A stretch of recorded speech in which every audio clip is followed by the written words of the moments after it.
All righty, let me, oops, hold on just a minute.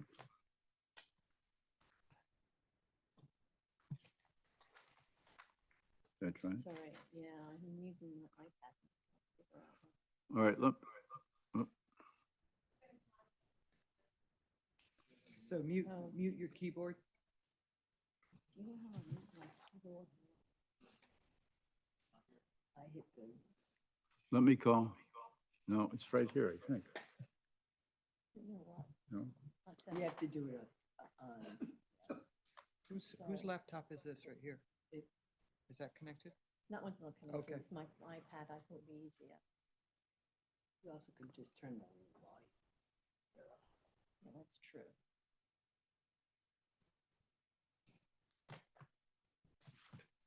testing, testing, Is that better?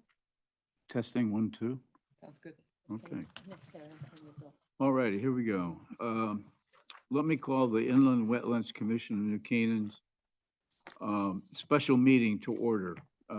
Today is Monday, June 3rd. Will the secretary take the roll, please? Yes, Mr. Chairman. Here. Mr. Stepanek, Here. Ms. Jameson, here. Ms. Sanford, Here. Ms. Boyke, Mr. Redding. Here. Ms. Brunali. Bet Pearl, who? Ms. Brunali. Accused. Recused, Recused? yeah. Mr. Ramirez Here. and Ms. Owsley. Here. All right, Katie, would you take Beth Bernally's place tonight? Yes.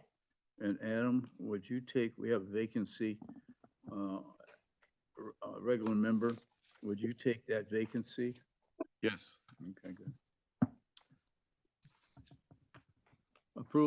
Approval of the agenda, it's a one-page agenda. Anybody have any comments or questions? If not, can I hear a motion?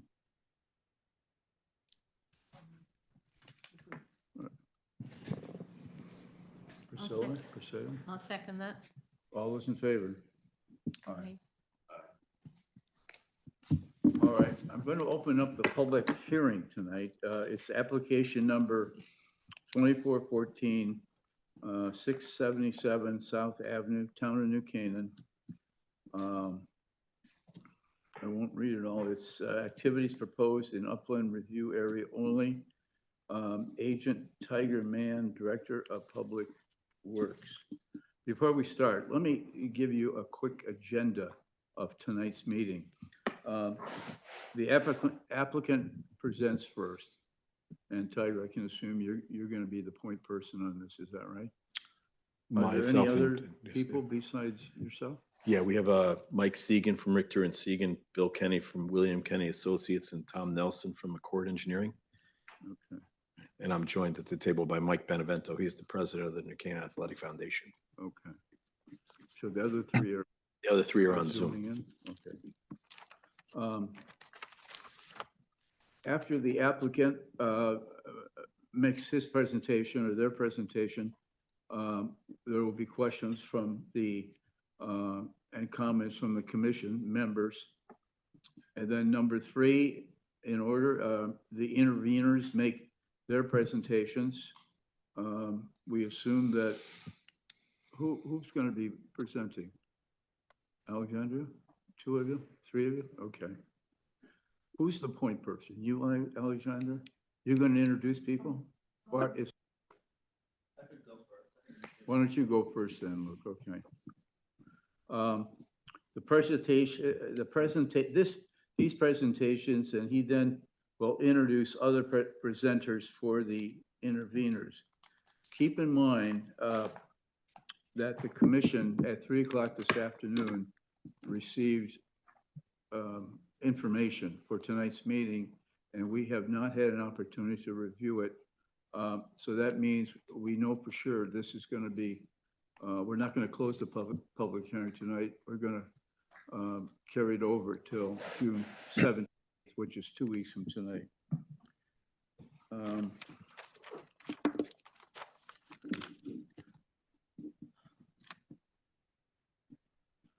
After the commissioners have had an opportunity, so, okay, so we have not reviewed the materials. Uh, And then we'll have comments, any comments or questions from the public in the audience. Is there anyone here from the public? No, not yet? Okay. After this, I think we will wrap it up for tonight and then continue the public hearing on June 17th. It's just 2 weeks from tonight. By that time, we will have reviewed the materials, and then the commission will then be able to talk more, talk about the questions, have some questions and make any comments. And then on June 17th, we'll see how it goes from there, but let's get through what we do, the agenda that I just laid out for you right now. Yes. Just a couple of housekeeping items. Kathleen Holland for the record. As Chairman Stepanek mentioned, a verified notice of intervention was received from Luke Tashin regarding this application. This information has been uploaded to the town website, distributed to the parties, and all the commissioners have that information as well. That's something that comes later down the line as far as deciding, but just know that we do have intervener status on this particular application. In addition, as Mr. Chairman mentioned, that we received 3 new reports this afternoon from the interveners. Those have been uploaded to the town website, but they also provided you hard copies. So I've got, at least you guys have hard copies to take home tonight. I imagine the interveners will be actually presenting that material tonight, which will be helpful. But you just listen tonight, I think would be the main idea. Lastly, this afternoon, I did receive a report from William Kenny Associates. So that is dated June 3rd. This has not been uploaded as of yet. It will be uploaded tomorrow, but a hard copy has been distributed to the interveners in addition to the commission members. And I had one email from a neighbor that I've also put at your desk, and that will be uploaded as well tomorrow. In addition to folks joining us in the Zoom world, I just wanted to let you know that Maria Coplet, town engineer, is on the line by Zoom, and I do not see any other members of the public on Zoom. Thank you. All right, let's begin the public hearing. Tiger Man. All right, thank you very much. I'm Tiger Man, Director of Public Works, and I'm pleased to present this inland wetlands application for the reconstruction of the existing baseball field, Capo Field, located behind Lapham Community Center in Waveney Park. I'm joined at the table by Mike Benevento, the president of the New Canaan Athletic Foundation. They're one of the sponsors of this project. It's a public-private partnership between the New Canaan Athletic Foundation and the town.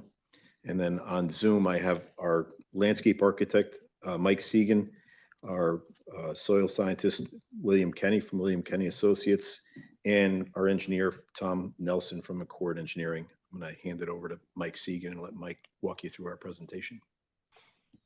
Thanks, Tiger. Good evening, Commission. I'm Mike Segan with Richter and Segan. We are the landscape architects and site designers on the project team. With me tonight from our offices, Josh Egnez, the project manager for the project. Following our overview of the project and regulated activities, Tom Nelson from McCord Engineering will follow to discuss drainage and stormwater management, as well as implementation of best management practices to control site disturbance during construction.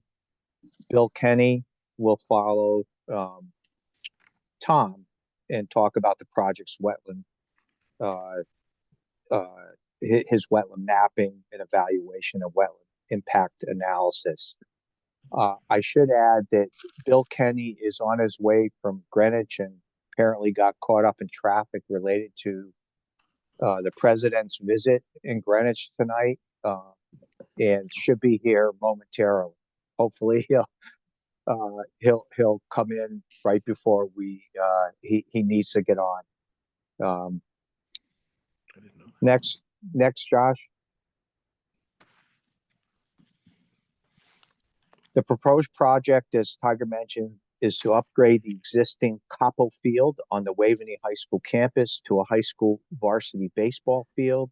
At present, the varsity games are played at Mead Park, and New Canaan High School is the only baseball program in its conference that does not play on the high school campus. The existing Coppo Field is located in parcel C of the Waveney zone, as shown here on the drawing. Directly to the north is the Lapham Community Center. To the west and south are existing ball fields and the access road that comes in through Waveney Park into the community center. And then to the east is the park maintenance facility, aquarium, water towers, and the water tower fields that are just beyond that. Next. The proposed varsity baseball field with synthetic turf was a key component of this 2019 master plan our office prepared. We worked closely with the town and the New Canaan Athletic Foundation, and the master plan looked at upgrading the athletic facilities throughout the New Canaan High School Waveney campus. The entire existing Coppo Field needs to be regraded to address the severe cross slope and meet the National Federation High School guidelines and standards. As part of this significant regrading effort, the field surface will be upgraded to a synthetic turf surface. Most of the other athletic fields on the high school campus are synthetic turf, including football, soccer, field hockey, and lacrosse. The synthetic turf is highly desirable for athletic fields because they're available for play earlier in the spring and later in the fall than natural turf. They're ready for play more quickly after storm events that oftentimes we find render natural turf fields unplayable. The fields will hold up for a much higher intensity of use, and they require much less maintenance. There's no mowing, fertilizing, irrigation, and standard grass repair that you'd find. And the fields also require less maintenance, both for seasonal opening and daily play. To address the concerns related to synthetic turf fields, the proposed infill of the turf product will be a virgin rubber and will also have a PFAS-free turf system and will meet all current standards in the industry now. We have also incorporated pre-treatment measures to the subsurface infiltration system, which both Tom and Bill will discuss following. Next. This field survey by RKW Surveying shows existing conditions at and around the project area, and you can see the field is just south of the Lapham Community Center. The primary vegetation over almost the entire area is lawn with some canopy and shade trees and ornamental trees around the perimeter. The wetlands are mapped in the vicinity of the project area by Bill Kenny Associates. There are 3 areas of wetlands, 2 small isolated wetlands just east of the existing Coppo Field and within the existing park maintenance facility area, where there is some proposed activity in the very outer part of that upland review area, that one wetland area. The second area of wetlands is to the west of Coppo Field in the wooded area on the other side of the existing park road, accessing Lapham Community Center. There's no proposed direct activity in this wetland or the upland review area of this wetland. Bill Kenny will follow to discuss the wetlands and his assessment of the project. And of course, Tom Nelson will follow us and we'll discuss stormwater management in this area and stormwater discharge. Next. Here's a site rendering showing proposed improvements, including a new synthetic turf baseball field replacing the existing Coppo Field. The new field includes grandstands, press box, restrooms, dugout, bullpens, and a batting cage. The existing softball field will be relocated. It's actually just slightly shifted to allow for the desired room and dimensions for the new baseball field. The project also includes providing ADA parking spaces, as well as upgrading and providing accessible walks to the grandstands, the field, and related facilities from the adjacent parking lot behind Lapham Community Center. All the improvements related to the new field mentioned above are outside the wetland upland review area. The only direct activity in the upland review area is to the east, actually to the east in that small wetland area. There's a proposed small portion of the revised walk and service drive and some landscape upgrades that are adjacent to the park's maintenance facility, which I'll discuss in more detail shortly. Next. This grading plan shows the extensive grading required to upgrade the field and address current deficiencies. There will be significant cut in left field and a comparable amount of fill in right field. The relocated softball field will be regraded, mostly fine grading to accommodate its shifting location. There will be minor regrading to provide accessible walks from the parking area and ADA spaces to the field from that parking lot behind Lapham Community Center. There will also be grading related to the storm drainage system that Tom will discuss shortly. All the above grading for the fields and stormwater management system behind Lapham Center is out of the upland review areas, except for a small area related to a modification of the service drive and accessible walk east of the fields adjacent to the park maintenance facility, which I mentioned previously. Next. This overall planting plan shows the planting for the project area, and as you can anticipate, there's minimal planting in the vicinity of the field area itself. Most of the planting is at the entrance to the field and along the walkways from the parking lot. These plantings are illustrated in an enlargement plan that's shown in the rectangle, which we'll go to in the next drawing.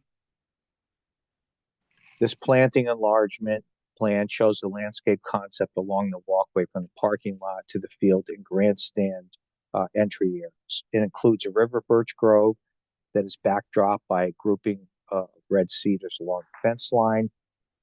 These plantings, the red cedars, are within limits of the upland review area for the wetland that's just inside the park's facility area and involve that the native red cedar grouping. A stockade fence is proposed to separate and screen the park maintenance facility from the field. On the field side of the fence is seeded lawn mix. On the park's facility side of the fence, disturbed areas are seeded with a native fescue meadow mix. This plan, actually, I go to the next one, Josh. This plan and the next plan illustrate activities in the upland review areas. There are no proposed activities directly in wetlands. There are approximately 2,554 square feet of activity in the outer portion of that upland review area of the small isolated wetland in the park maintenance facility that's just east of the field shown here. Again, that's just in the very outer portions of that upland review area. Next, Josh. The bottom part of this drawing shows an enlargement of that area, and you can see the sections here, photographs as well. Work in the upland review area in the outer portion of that include first removal of a leaning tree in poor condition, and that's shown in photograph number 4. It's actually leaning out over the field and walkway. It's not in very good shape. It also includes the installation of a stockade fence screening the park's maintenance facility. It's outlined as shown. Josh is outlining. Activities also include 181 square feet of new walk pavement replacing existing pavement. It also includes the removal of approximately 611 square feet of asphalt, gravel, and dirt path to be replaced with topsoil and lawn seeded, just thus turning existing pavement to more green space. The placement of topsoil and grading will occur for the disturbed areas for the previous mentioned improvements. As mentioned earlier, those areas are shown kind of in green. within the upland review area. And as I mentioned, lawn seating would be on the field side of the fence, native fescue meadow seat on the park facility side of the fence.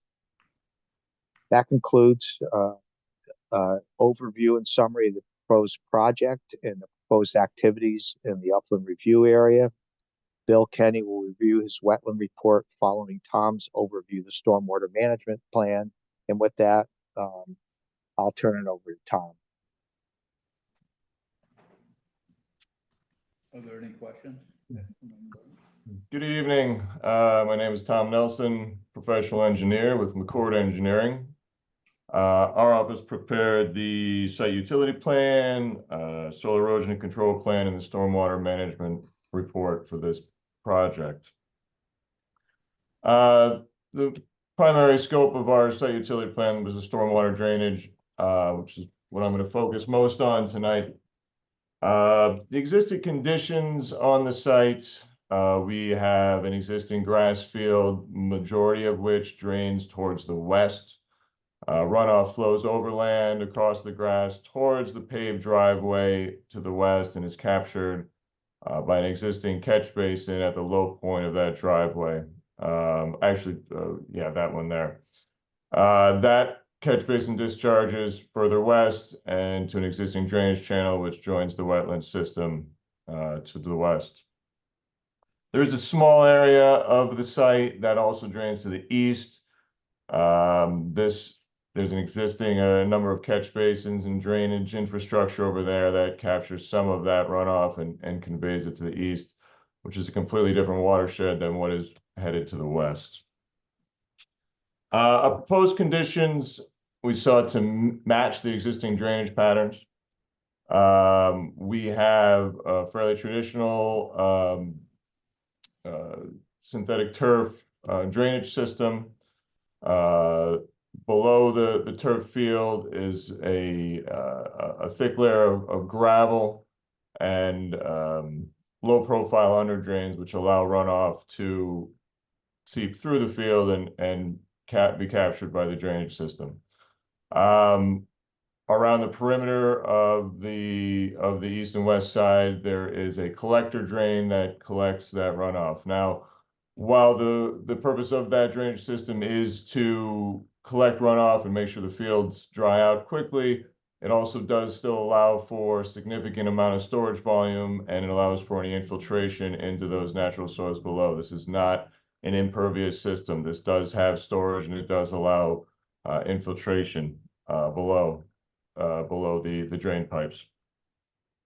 The collector pipe then conveys water to, we have an initial control structure, which is going to put the initial flows from the field to a water quality basin. So low flows to the water quality basin. Once we get into higher flows, we will be flowing towards the underground detention system. It's a very large underground detention system. It's 150 units of Coltec recharger, 902 HDs, the total capacity of 14,300 cubic feet below the overflow. That system overflows to that same catch basin in the driveway to the west, again, matching those existing drainage patterns. The detention system and the water quality basin both are designed to promote infiltration into the underlying soils. We've done soil testing in both locations. We've made sure that the bottoms of those systems are going to be above any hard pan or groundwater or modeling situations that would impede infiltration. So these systems are designed to allow water that comes off that field to infiltrate back into the soils. The various hardscapes are also connected into that detention system to the west. We also have on the east side of the system, there is some drainage. The hardscapes are also tied into that existing drainage infrastructure that's over there, again, matching those existing drainage patterns and making sure that that water that always went to the east is continuing to go to the east. There's a small detention system located kind of on the southwestern corner of the development that's intended simply to provide an outlet point for an underdrain system for any groundwater that may be captured. We're trying to make sure that the groundwater does not interfere with our stormwater detention system. So that is just a small detention designed to accommodate low flow groundwater that may be captured during seasonally high water tables.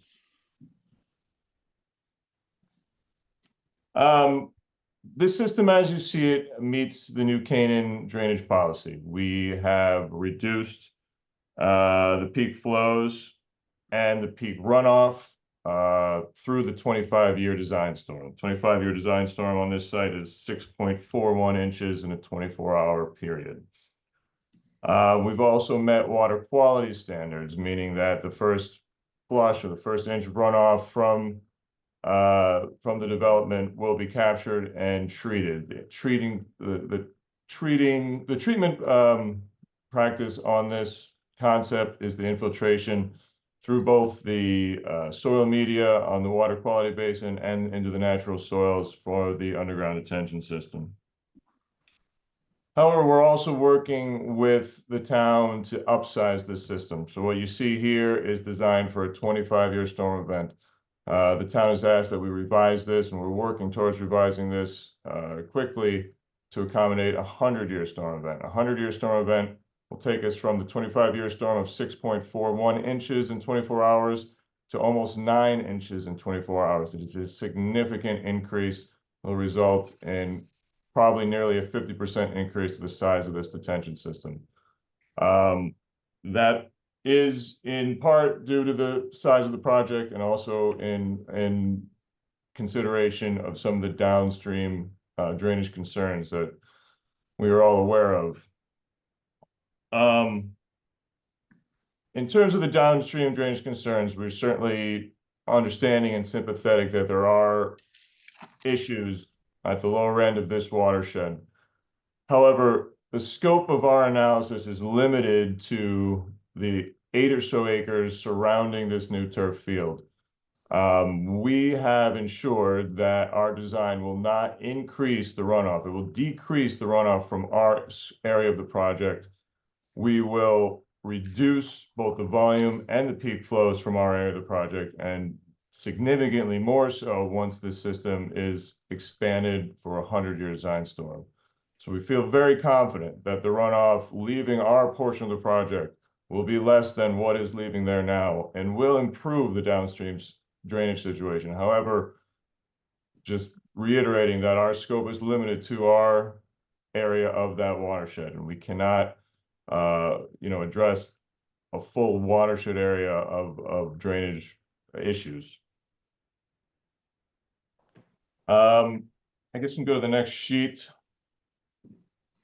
Just really quickly, we also focused on soil and erosion controls for the project.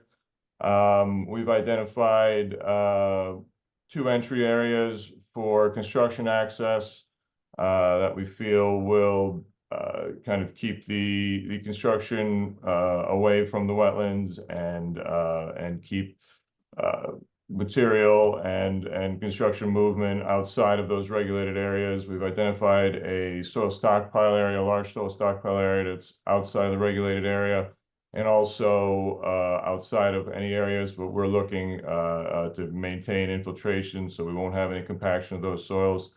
And then we've surrounded the construction areas with silt fence in areas where we're a little more concerned, especially on the west side uphill of those existing wetlands. We did back that silt fence with stake hay bales. So overall, the erosion controls proposed, I believe, will protect the wetland systems and downgrading areas from any migration of sediment during the construction. That concludes my presentation. Is there any chance Bill Kenny has arrived? Bill's here. Great. We're going to switch a little bit. I see we'll have all questions after your presentation, but I guess we have. Oh, no, I'm happy to, sorry, Can you let me hold on? put this on. Sorry, Angela Jameson for the record. I'm happy to wait to ask questions Does for the anyone- last speaker, but you, Let's do it. I mean, let's break it up a little bit. Why don't okay, you- fine. So thank you for your presentation.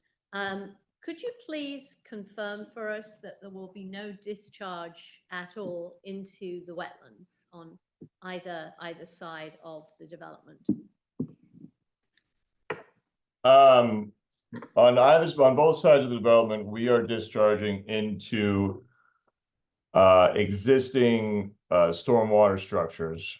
We have no direct connections to the wetlands. However, those stormwater structures do join existing drainage pathways that do enter the wetlands, but there is no direct connection, direct discharge to the wetlands.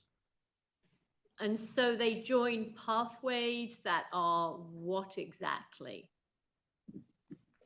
On the western side, there's an existing catch basin within the existing driveway. That's what we are tying our overflow. So we're talking, extreme storm events. When our system has filled up, we will overflow and that overflow will be directed to this existing catch basin.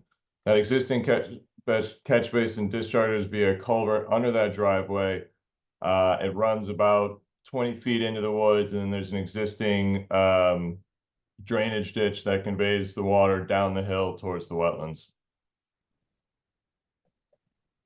Thank you. Yeah, this is Dan Stepanek. You're talking about two fields here, the big field. Is the second field going to have AstroTurf on it? No. No? But you're gonna do something with that. You're gonna, what, put a new layer of dirt down or something like that on the second field, the softball field? Mike, would you like to answer that? Segan or No, Benevento? Segan, sorry. Apologize. Yeah, we'll do. Yeah, the field has to be moved to the southwest to allow more room for the varsity baseball field. So, as you know, fields have fine-tuned grading, so it has to be regraded, but mostly fine grading, and then it'll be re-topsoiled and seeded with a grass. That'll be a grass surface, not a synthetic surface. Why aren't you doing the AstroTurf on that one?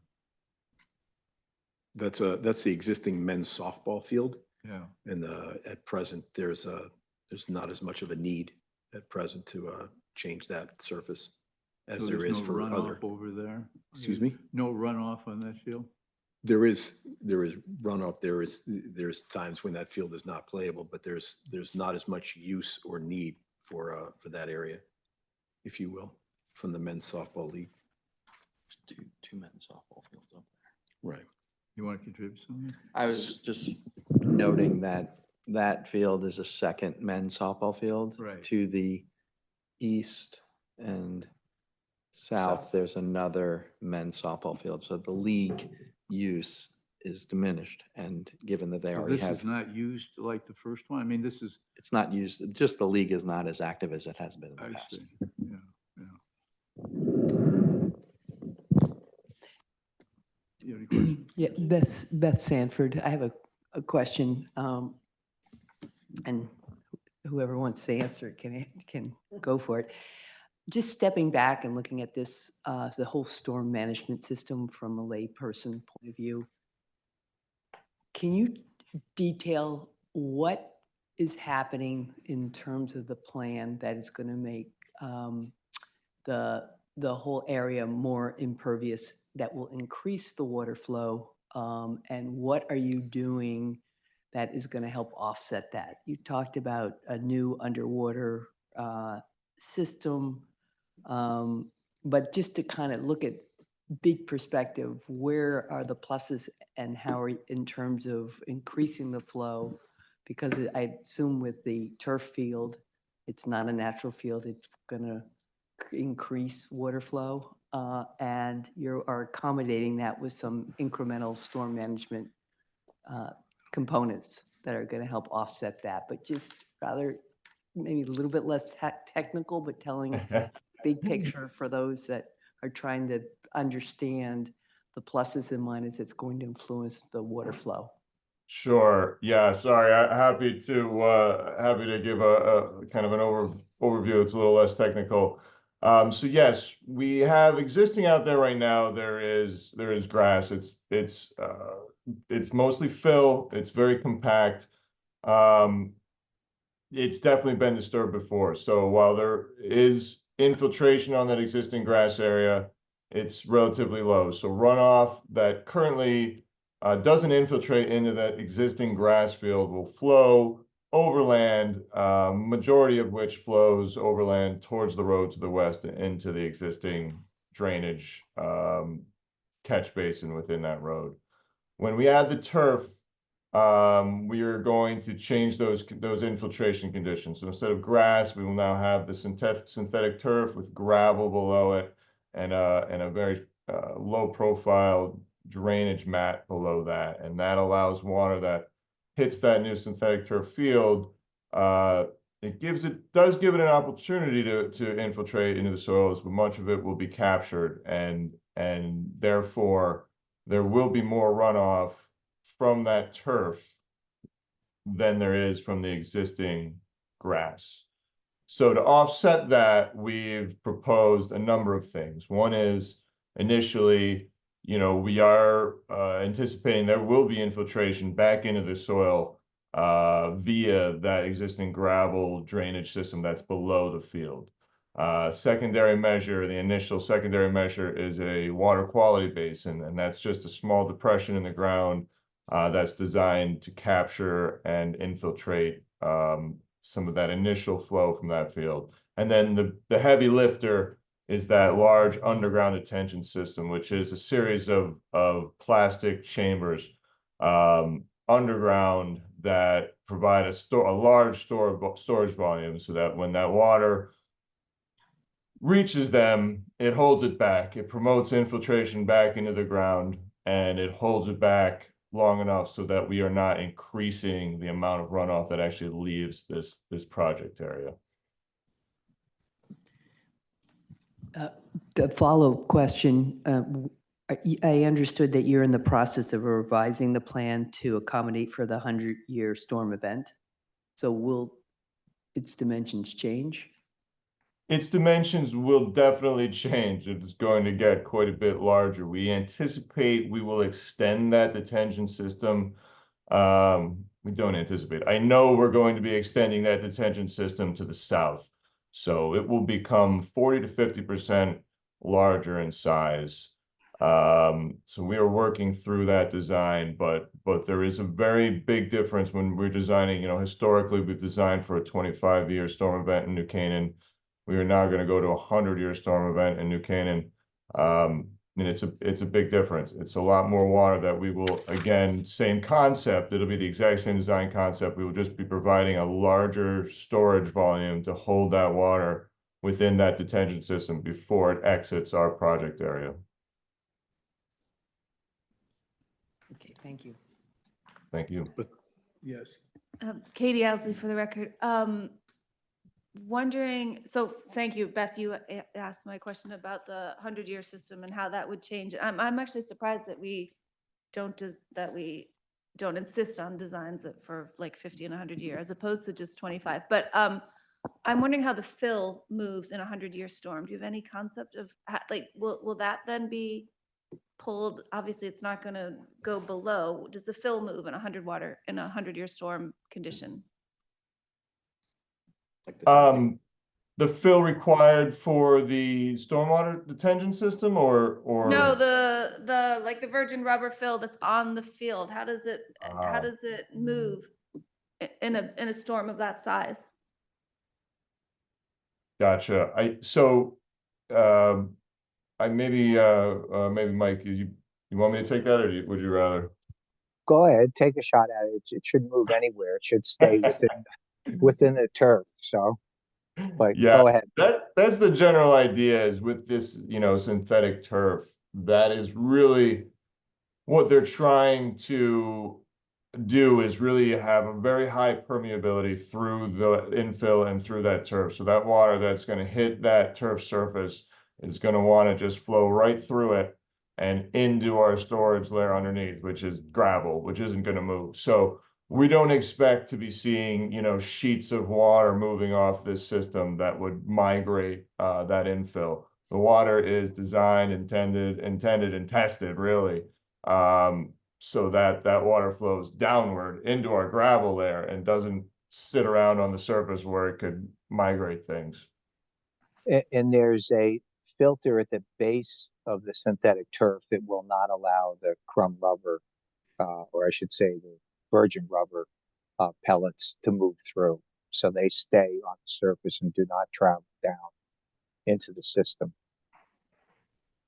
Yeah, that's a good point. We do not want any of that crumb rubber into the system. It stays on the field. Doesn't the system have more sand? Yeah, there's, Anything else? I think one of the things that we discussed recently when we were talking about the quality of the turf and the EPDM virgin rubber and the fill is also a multiple layer of sand that holds the pellets in place and allows for quick drainage through to the basin system, which is another, I mean, for me, I hear all of this and I just hear dollars, and they're dollars that we're willing to spend and have spent to make sure that it's the highest quality and quickest draining and safest for play. It's just the highest quality that you can possibly do. And we just went through 3 turf presentations with turf manufacturers to get to this place and give them that direction. As a layperson, I can tell you, my experience and athletes' experience on these fields after a 100-year storm or a 50-year storm is that they actually drain incredibly quickly, which means there's not water sloughing around the surface and moving potentially pellets around. It's almost as if you have one of those events and the surface is as it was, 2 hours before the event. And that's really due to the surface itself and the underground fill as a user, not as a technician.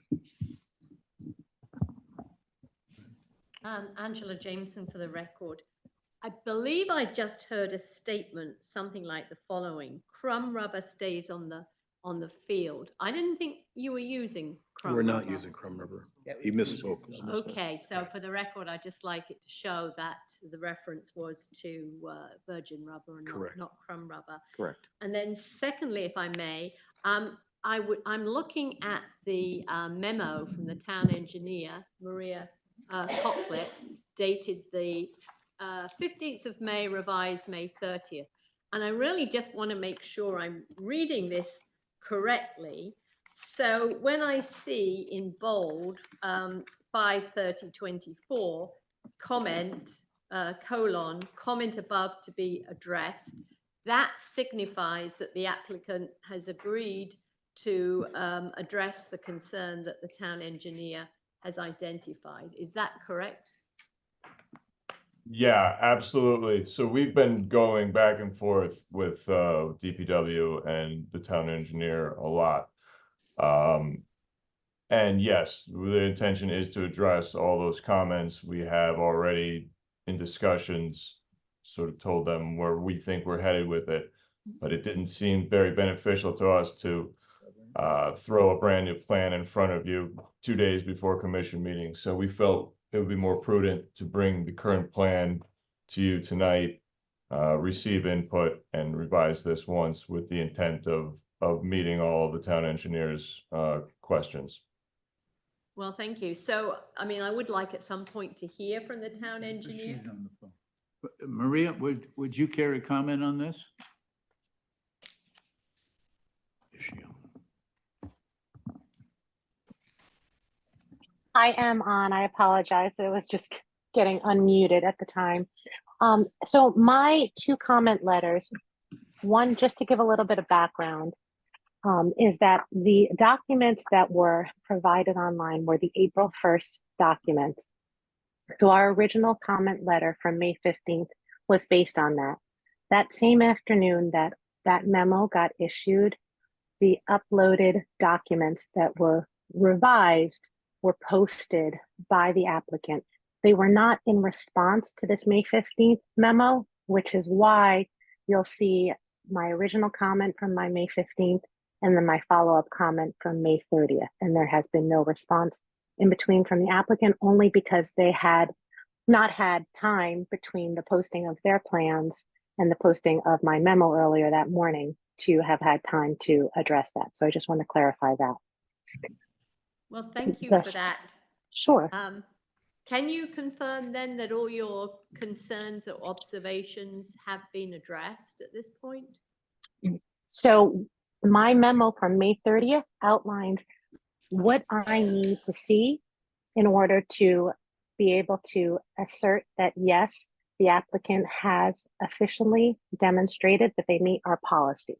So until I can get those items addressed, right now they do not currently meet our drainage policy based on demonstrating that fact, not necessarily based on the fact that their design doesn't have it. I just need it actually spelled out. So a number of my comments are, I want to see cross sections that include elevations of different storm events, and the like of that. So it's a little bit more specific as to some more details that the applicant needs to provide me to demonstrate that the current proposal meets our policy. And then the one last thing that I do want to address is the comment that's at the end with our town drainage certification policy. We are in the process of revising our policy, and it's going to become effective July 1st of this year, 2024. And in that, we are changing our design storm of record from the 25-year storm event as the threshold to meet from existing to post-developed conditions to the 100-year storm event. So we advised the engineer, we advised McCord, Tom, and the team that it would be prudent, even though the submission is coming in before our July 1st revision, to meet that future revised policy. It does have the added benefit of, once we increase the threshold of our storm events to a 100-year storm event, to show significant improvement under existing conditions for your smaller storm events. So you will see improvement, obviously, from your 25-year storm event as under the 100-year storm event scenario than where it is in its current design. Thank you. And then just to go back to the applicant and McCord, can you confirm that you're saying that you are still working on meeting the town's specifications in its drainage policy, but it's your intention to do so? Yes, I can confirm that. Thank you. Anything else? I've got one. Kathleen Holland for the record. No pressure, Tom, but when might you have those reports? We're trying to have those to you within a week. Okay, that's great. Couple follow-up questions regarding your presentation. Maybe it's between Mike and you, I'm not really certain. Will there be any kind of phasing of construction? I know you discussed your soil and erosion control plans, but with 8 acres potentially being disturbed, have you gotten down to that type of detail as far as phasing and disturbance of the 8 acres? Yeah, it's certainly something that we want to work with. Typically we have some ideas in place. It often is beneficial for us to work with the contractors, the project managers, and understand their needs, and then identify the specific phasing and construction staging. What we think we have is a good starting point in terms of multiple construction entrances, reasonable stockpile areas, but you're right, there does need to be, as we advance these, relatively quickly towards a construction document set. We will have to give this a little bit more thought as we work with the contractors and really identify. We will absolutely have a plan that'll identify all of those aspects of the construction process. Okay, thank you. And second, regarding the cut of the field and the regrading, is that a equal shift, or are we importing, exporting? Do we have any of those numbers as of yet? At this point, we've tried to get it as close to a balance as possible. And I think we're very close. So with the fill approximating the amount of cut, so we don't have to move much material off the site at all. Thank you. Yeah, this is Dan. I forget, is there gonna be lights out there? Tony? Lights are proposed in a future phase. Say that again. Lights are proposed in a future phase, depending upon funding. So for the current project, we're showing that that yes, we would like to have them, but it won't be in the current phasing. In a subsequent phase And of how work. long would that be? How long do you think if you get the funding, would you have? It lights? depends on the funding, but the only thing that's important now is to get the conduit laid Right. during this process, so that if you wanted to do it in the future, if funds became available, if it was approved, all of those things, it wouldn't require digging up soil again. The conduit would be there. Right, we did that similar at the track. So at the track, there's conduit that encircles the track for future lighting. Exact same situation would be where we would do the disturbance now for conduit installation and everything else, and then wait for future funding for the actual placement of the lights. Anything else? Can we continue? All right, let's continue though. Sure. The next, we have Bill Kenny. Good evening. Press hard. Yep, green. There we go. Good evening. I'm Bill Kenny, principal of William Kenny Associates from Fairfield. I'm a professional wetland scientist, soil scientist, and was retained to help the town with this project.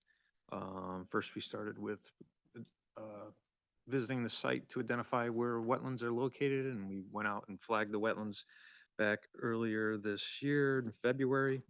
And then we returned to the site and did additional investigation of existing conditions and looked at the quality of the wetlands and particularly with regard to functions and values and how the condition and value and quality of the wetlands. And then we worked with the design team and looked at the project design and worked with the team to assist with ensuring that the project would be done in a responsible way and best way to avoid impacting any inland wetlands or watercourses. So we prepared a report regarding that. I'd like to just go through that with you briefly and go through some existing conditions and proposed conditions and our conclusions. So the site, all of Waveney Park sits on a glacial drumlin. So it's very, the glacial drumlins are made up of glacial till deposits that are generally very thick. Often you don't have issues with bedrock exposure, and it's a very even landscape and very common that you found the estate, like the estate that's at this park, many around Fairfield County with old estate houses sitting on the top of these drumlins. So the field is on the relatively level top part of the drumlin, and then the drumlin pitches off to the west and to the east. And for this site, it's the site just sits on the crest on the western edge, so it's flat on the eastern end, and then it pitches off to the west on the western end. And so on the eastern end, where there's been a lot of disturbance over many, many decades, the water tower, other improvements, there's some little dips in the woods there where pocket wetlands have formed, these little shallow, disturbed areas where different earth has been moved around over many, many decades and left these little shallow depressions where water is just sat in there. And so formed these wetland areas. So we identified those areas there by the existing maintenance facility.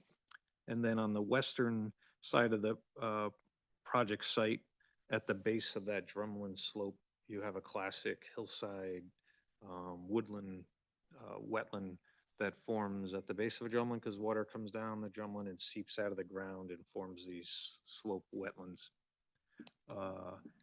With improvements to the property over many years, you have the access road that's just west of the project site that has drainage improvements, catch basins with pipes that collect water for quite a while, and they've discharged in 2 locations just west of the project site and just west of that driveway. One of those discharge points conveys water on a more regular basis and appears to convey groundwater from time to time. And with that, that area is classified as an intermittent water course. And the other area really just conveys water during rain events and dries up quickly following rain events. So because of that and other conditions of the water of that channel, it's our professional opinion, it's not a regulated water course. So there's 2 pipes that discharge out from under the road. And one discharges to an intermittent water course and the other to just what we consider a drainage channel. Both of those convey water down to the wetland at the base of the slope. And most of the project site drains to that area. So then existing conditions on the project site, it's existing athletic fields with natural turf fields and other improvements, related improvements. And as you know, a new synthetic turf is proposed. No activities are proposed within the wetlands.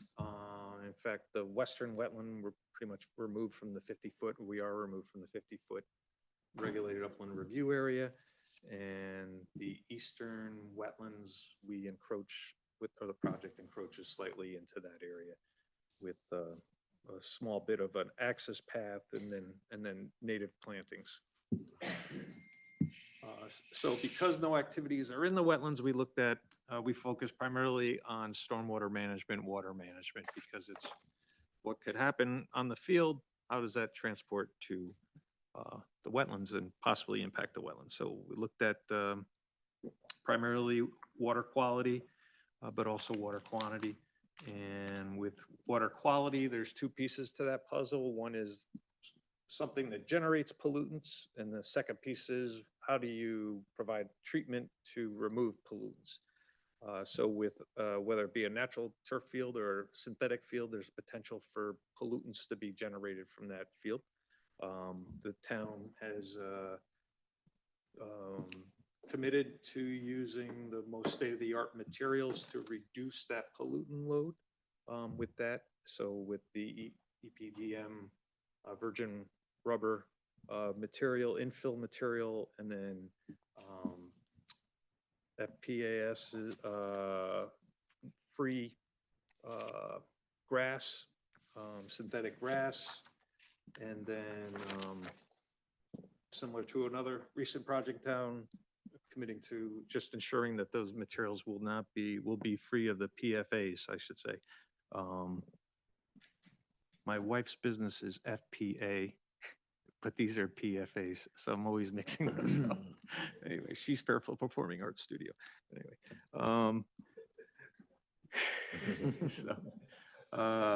PFAs. So that's very good. So the source has been reduced significantly from what it could be with a more traditional synthetic field.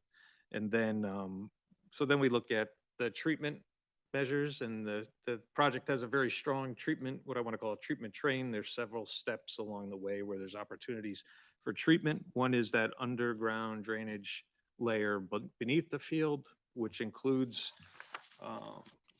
6 to 8 inches of gravel, and then a flat drainage pipe at the base of that gravel that collects water.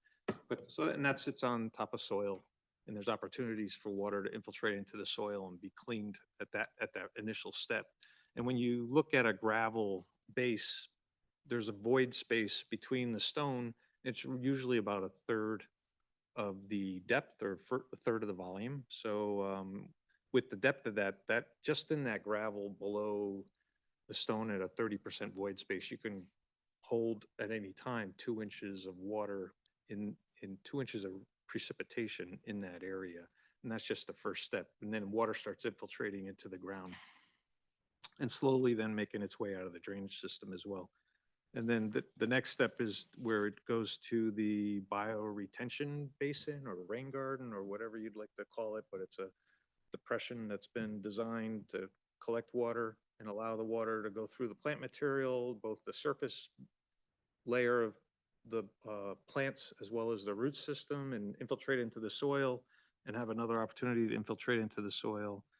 And then the first flush between the storage beneath the field and that bioretention system, and according to the project engineer, we're getting the first flush treated with just those 2 steps.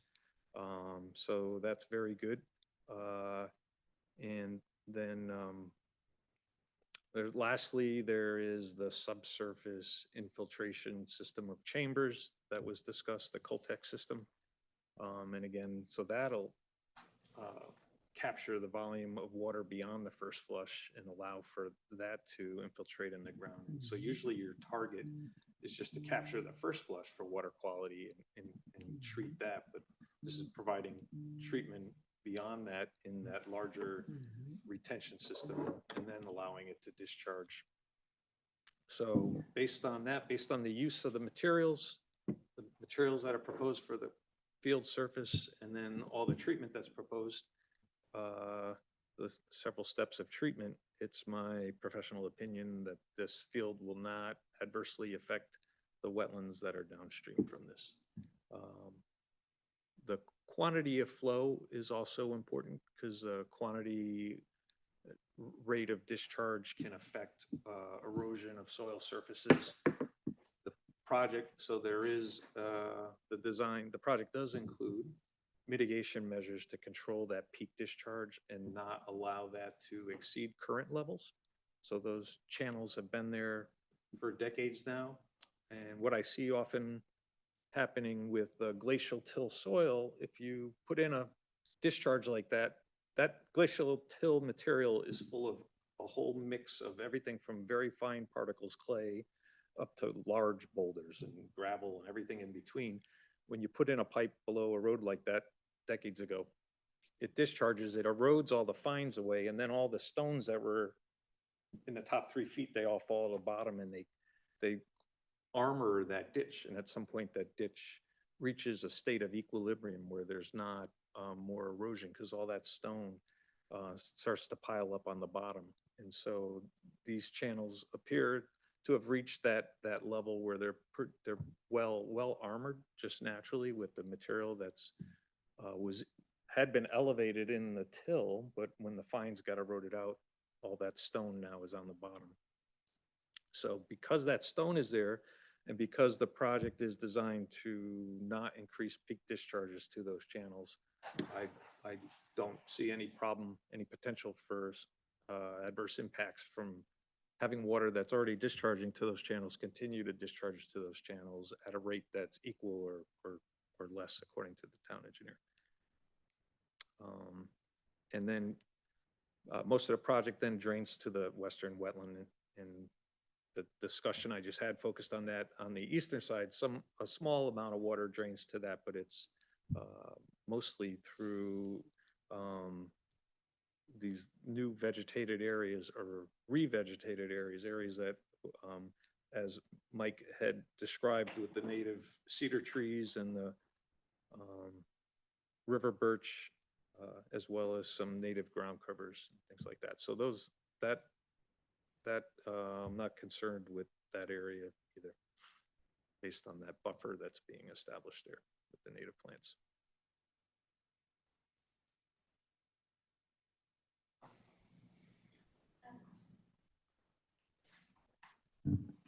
Katie Owsley for the record. You referenced just the trade-off between synthetic turf and chemicals used on natural grass. And Tiger, I'm just wondering, do you treat the grass that's there with any chemicals right now or not? Only spot treatments, if you will, fertilizer and spot treatments. We don't do any blanket spraying.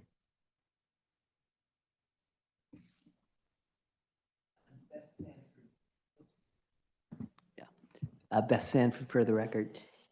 Bill, what you said was that the whole storm system and everything that's been designed will reduce the potential for pollution that would flow into the wetlands. What does reduce mean? And does that mean it's more pollution than there is starting with today? There is, there's a balance between, let me say, the state of Connecticut and other states have, and the EPA has studied, the objective is, let me step back and say the objective is to protect wetlands and watercourses. And so these government agencies have studied land use and best management practices, all the various stormwater management practices, and have determined that if you design them to a certain standard, the treatment that they provide is then adequate to maintain protection of the downstream resources.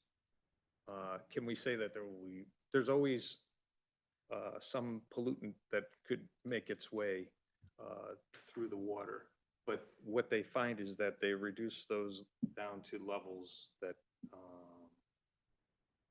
afford for an appropriate balance between allowing for some land development and environmental protection. So I can't say there won't be any pollutants that make its way down, but the town and the state and the EPA set up these standards, and they've studied for decades stormwater management and have refined over years and years. Like we had the 2004 stormwater manual from the state, and then they just released a new stormwater manual. Right. So they keep refining them and say that we're going to have land development, but we find that if you use these best management practices with your projects, otherwise you wouldn't be able to prove anything really, if except for maybe a meadow field or something like that, some sort of habitat restoration. But if there's going to be land use and a balance with environmental protection, so that's what I look at is are those best management practices being used, and we're doing everything we can to minimize the generation of pollutants, and understanding that the need for higher use of the field, that, as Tiger was describing earlier, that the softball field doesn't have a demand for a high level of intensity of use where this field does. And so the desire to have that synthetic turf calls for that. And so then we look at it, okay, if you're going to do that, look for all the best products available to provide that protection. So it's my opinion, based on the products that are proposed and the management practices. Plus, and it was interesting with the project with St. Luke's and the first taxing district of Norwalk, with their reservoir being immediately downstream, and they retained Weston Sampson. Yep. And so they did a very thorough review, and the type of requests that they made, or the requests that they did make for ensuring the protection of their drinking water reservoir, that the town is meeting the same standards with this field. I just have another question, which is, you mentioned on the eastern side that there's all the planting of the native plants that are going to help with the, absorbing the water flow. Is there any opportunity to do that elsewhere where the greater flow is to the west? Well, the basin is going to be planted with native vegetation, the bioretention basin that's proposed. And then because of how the field works, and once the water discharges from that basin, I would say with regard to water quality, so much of the water is gonna end up in the ground because it's the smaller storms. So with these infiltration systems, it's, the discharge through the pipe is really for the less frequent, larger storms that have, they're less of an issue with water quality there, as long as you're controlling the rate of discharge. The issue with water quality is if you cause erosion, but if you control that rate of discharge, you can control the erosion. But, so all of that being said, if it's tied into there, for the smaller storms, there's not, the water is being put into the ground, so there's not an opportunity to run it through a buffer, because we're capturing it, putting it into a basin and allowing it to go into the ground. And the bigger storms, by controlling that peak discharge, it makes sense to just keep it in the existing drainage system, tying it back into that existing drainage system. Angela Jameson, for the record, have you considered what will happen during maintenance of the artificial turf field when it's being cleaned, and the scope for matter to end up in the wetlands as a result of, you know, the field being blown and pieces coming out and That's a other good issues? point, and I'm assuming we'll be back at another meeting. We could look at those management practices and have a narrative prepared that describes how the maintenance and management will be accomplished, and that's a good point. Thank you. And then you're building quite a big attraction here, and there's going to be greater intensity of play. So we'll see more people, more vehicles coming to the baseball field. How is that going to have an impact on the wetlands? Because there surely will be just more pollution from the fact that there are more people and more vehicles in the vicinity. So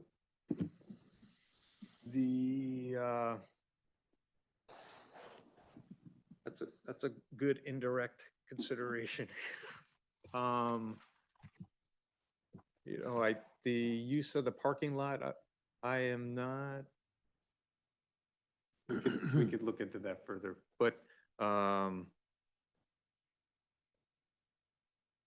the most part, the potential for movement of pollutants was through rain events. So often when it's raining, the games will be canceled or something. And so maybe there's less opportunity for that reason alone, how the weather affects the use of those fields. But having said that, the whole point of the artificial turf is you can play more often despite Right. the weather, despite the rain. Well, you could get out there quickly, right? It's going to be Right. used more often. Can I also just address one thing? Because your statement about that there's going to be more play and more attraction is actually just, there will be the same amount of play in a different area. And this very statement was addressed in the fact that the current state of play at Mead Park, where the traffic is disastrous and tight, and in some cases dangerous because of the amount of activity that happens there during a home varsity baseball game, will actually be relieved as the stadium, as the field gets moved up to Waveney. So what happens from a activity standpoint actually just gets shifted, and the Mead Park area becomes far safer, both from a traffic and pollutant and all of the areas that you have asked a question about. It's not more activity, it's just shifted activity. Well, thank you for those thoughts. But what we here, the Inland Wetlands Commission, looking at this application, have to consider is the potential impact on these wetlands, rather than combining the Mead Park activity with the activity on these fields. And it does seem to me, I mean, you're putting up a really nice attraction for the high school, for parents, for anybody who wants to go and see the game.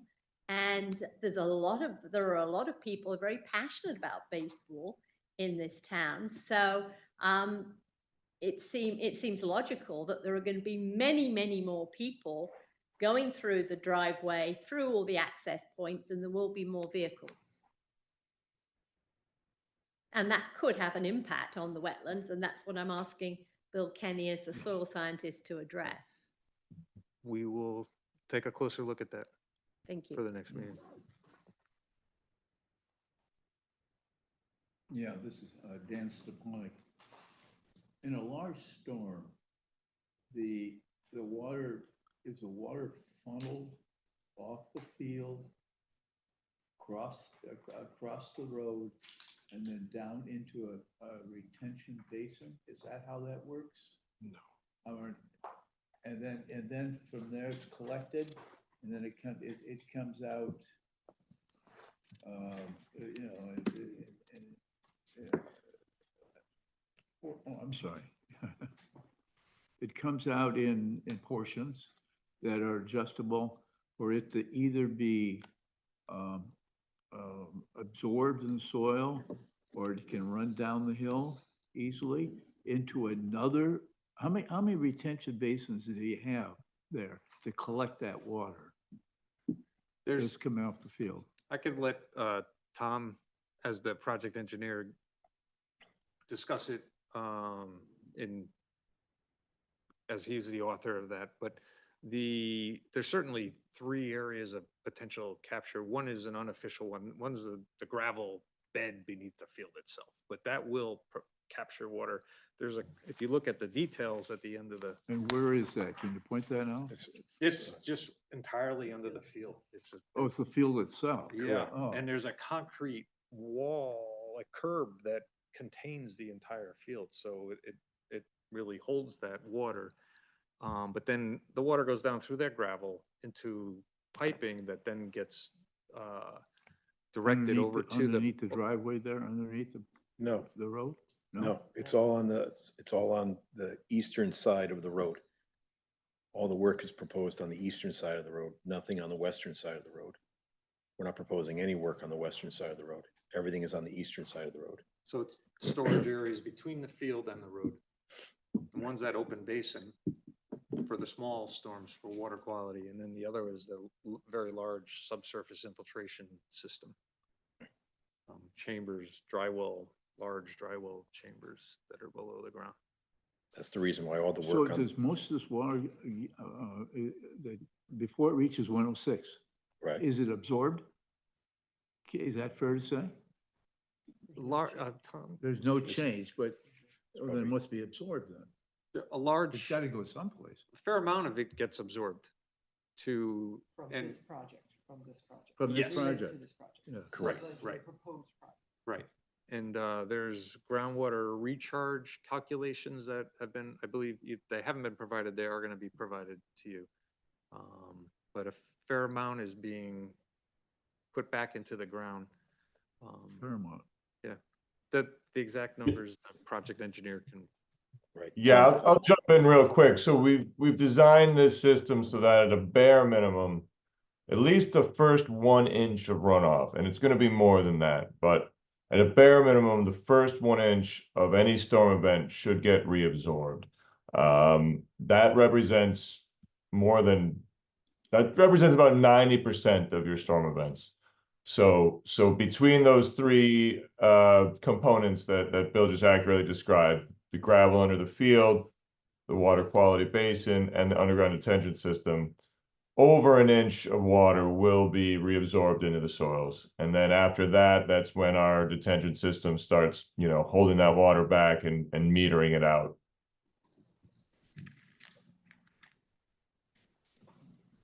Metering it out, so there's no net runoff, right? No net increase in runoff? Right. No increase in the peak flows and no increase in the total volume. This is Commissioner Redden for the record. So it sounds to me like this is a system that's better than the existing field with the runoff. Is that accurate? Yes.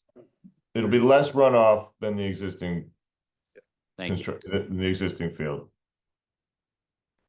Less runoff leaving our site than the existing field, I guess, to be exact. Yeah, today the water just runs off down into the catch basins that are in the drive.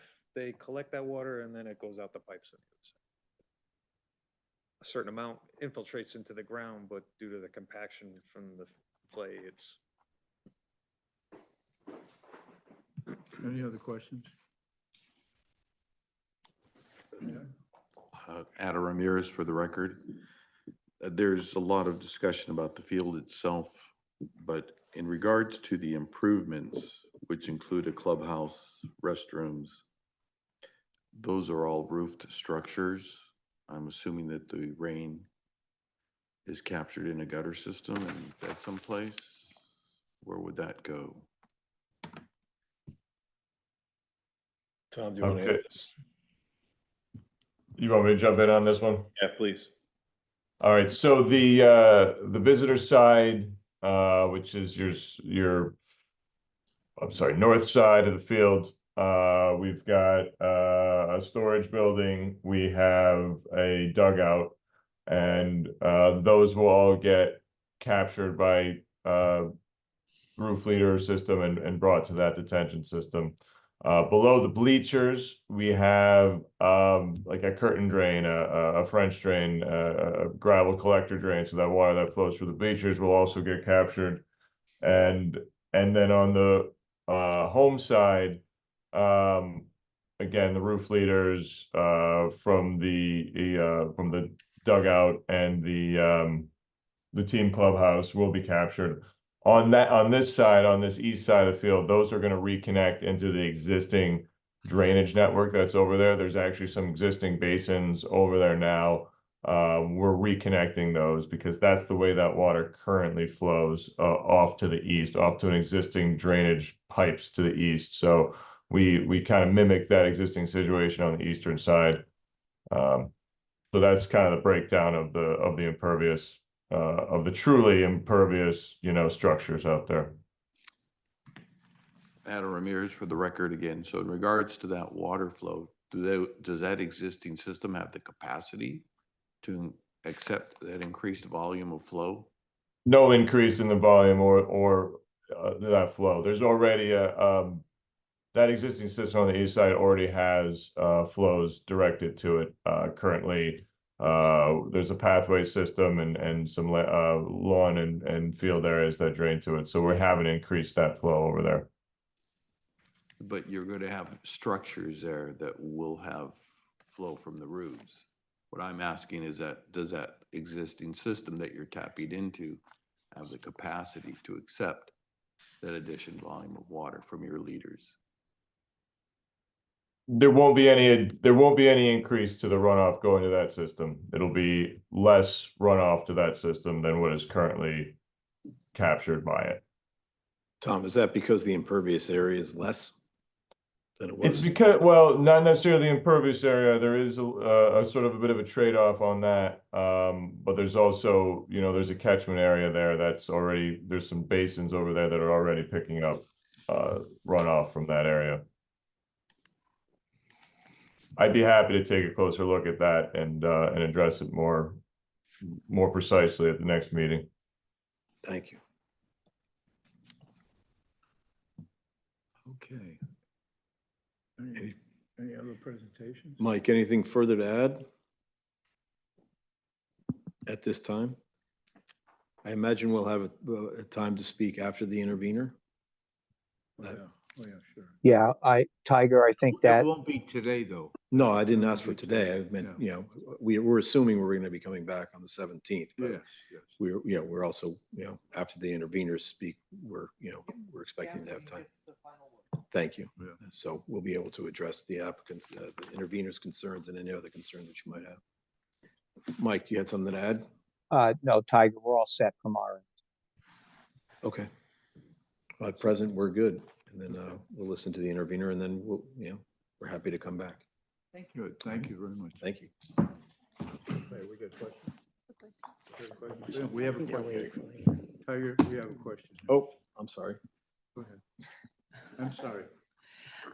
I was going to address this to Tiger and I guess maybe to Mike.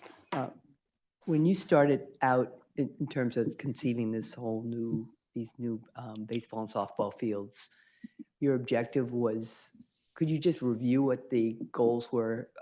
Just because as we consider what the alternatives are, the current Mead Park is an issue because of it's not at home. And there's traffic issues. And is the field inferior too? I mean, you could just maybe quickly bullet what give a couple the of- rationale that really drove the interest in building this new Right. Well, play. thank you. As Mike Segan mentioned, the original master plan envisioned having the varsity field on campus. Mhm. Since we're one of very limited baseball field teams that get on a bus to drive to their home field, if you will, or actually have to drive off campus to go to the field. Mead itself is also substandard, if you will. It's a great field, but it has drainage issues in and of itself. And it is probably the only baseball field that has a large oak tree in the middle of center field. So that we won't take down, but it's actually in play, if you will. So it's smack in the middle of the center field and it's in play at times, which is It's dangerous. it could be at times. Yeah, it's I can tell you that we've been asked every season to take it down. We won't take it down because it's a gorgeous tree. But so those are some of the issues. There's safety issues as far as there's parking concerns, there's safety concerns at Mead as well. And the overall thought was to bring the field back home, if you will.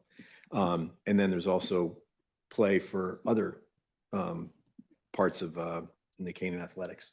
And the youth sports as well. So if we have increased the turf footprint at the baseball field, it's not just for baseball. It can be utilized for smaller size baseball or for field hockey, soccer, other sports that are right now lacking on turf space or lacking on time. That seems to be a driving factor for the majority of the youth sports is increased turf time and increased playing time.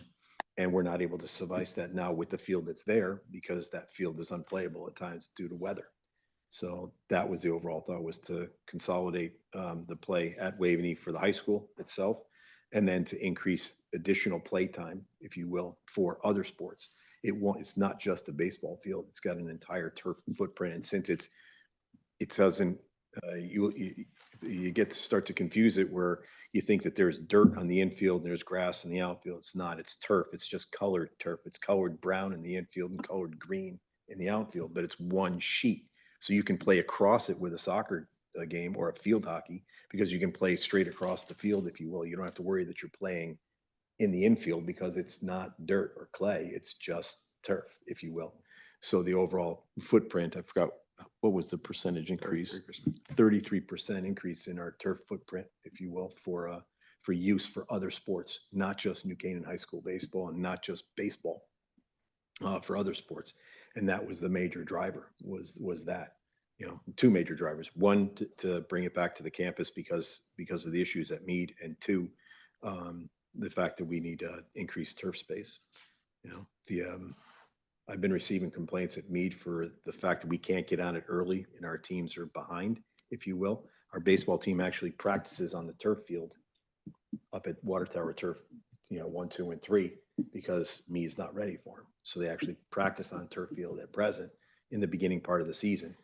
The thought is to actually put them on a baseball field and allow them to play on the baseball field and practice on a baseball field and not practice on a soccer field or a football field. There's safety concerns there too, if you will, from baseballs. Do you have anything else to add? I would just mention that there's actually 7 trees in play at 7. Mead. There you go. There's one big one, but there's 6 others.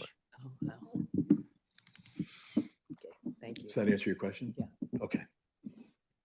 But you're going to keep using Mead Park baseball? Yes. Yeah. What will shift is just the fact that it will no longer be the varsity field. I So see. right now, Kappa was the freshman field. JV. I'm sorry. And the JV and the two will switch, if you will. So JV will go to Mead and varsity will go to Is Kappa. any thought being given to Irwin Park as playing baseball? There's restrictions on Irwin Park. There's probably not enough space. And Really? the fields there, the baseball fields there, have restriction on time. There can't be any backstops that are permanent. There's a restriction on noise. And this field size is for 12U, 12 and under, mainly for T-ball, if you will, 8-year-olds. 8 and under is primarily for Irwin. So that's that field up there is primarily for that use. We have 3 large fields for high school size, Babe Ruth and above. That's Connor, Meade, and Capo. So What's the first one? Connor Field, Where is that? that's behind the Saks along Behind Farm Road. Saks, okay. Right. It's Yeah. a soccer field Yeah, and a yeah, baseball yeah, field. yeah. Okay, anybody else? Thank you. All right, thank you. Thank you. Okay,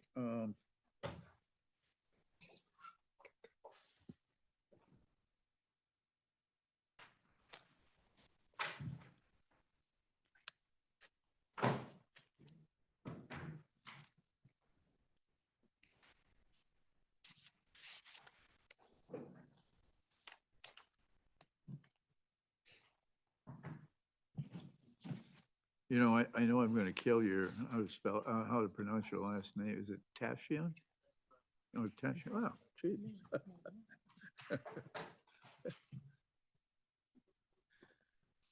All right, moving along, Luke Tashian will begin the presentations of the interveners. Yep. I'm Luke Tashin, my wife, Beth Manelli, and I live in a small house. Mike's in just, if you could, are you okay sitting to make sure we amplify? And then make sure it's green. So push that button right in the middle there. Hard. Okay, good evening. Thank you, everyone, for your time.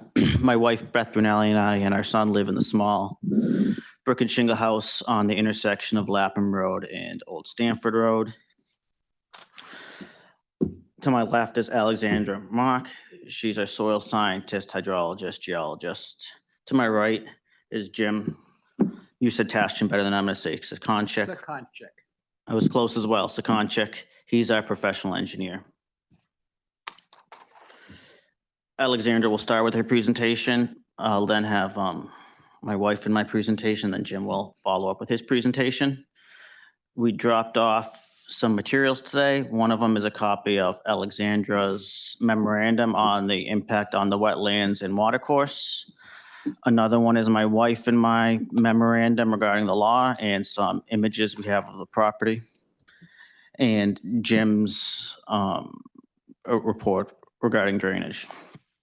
I also have paper copies of Alexandra's presentation and my presentation that I'll bring up. I also brought a copy on USB discs, so it's more convenient. No, the PowerPoint presentations. So I brought those for convenience as well that I'll bring up in a moment. So. Good evening. For the record, Alexandra Mock, wetlands and soil scientist, and I'm going to be presenting just from the wetland perspective, and I'm not going to go into the details of the project, but just focus on what can impact wetlands.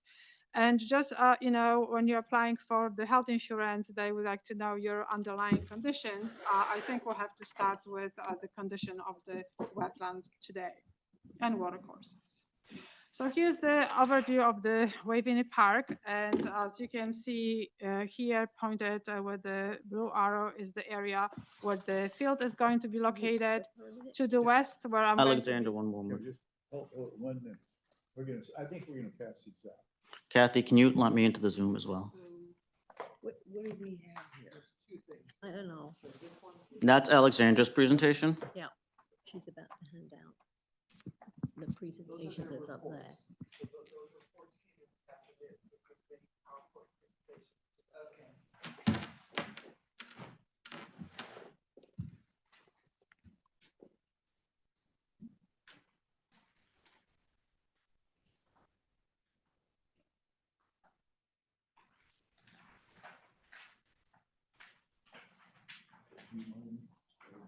Yes. Kathy, could you let me into the Zoom meeting?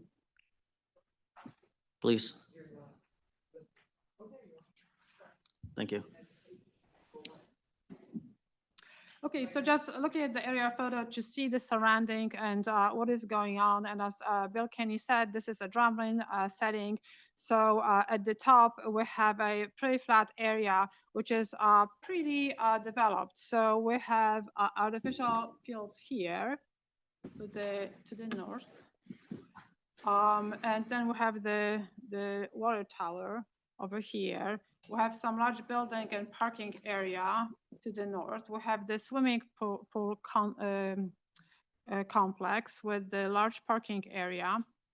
And here's the topography. I don't want to jump yet, but since we're here, I would like to show you that basically the entire area here drains to this sloping wetland. And if you look at the sloping wetland, you can see some U-shaped contour lines. And this actually shows you drainage ditches or deep erosions, which the deep erosion which was done by flowing water. There are 3 of them, which you can easily recognize from the topography. So they are there and they need to be recognized. So here's the issue, and we're here because, first of all, we would like you, the commission, to recognize that there are existing and ongoing impacts to the wetland and water courses.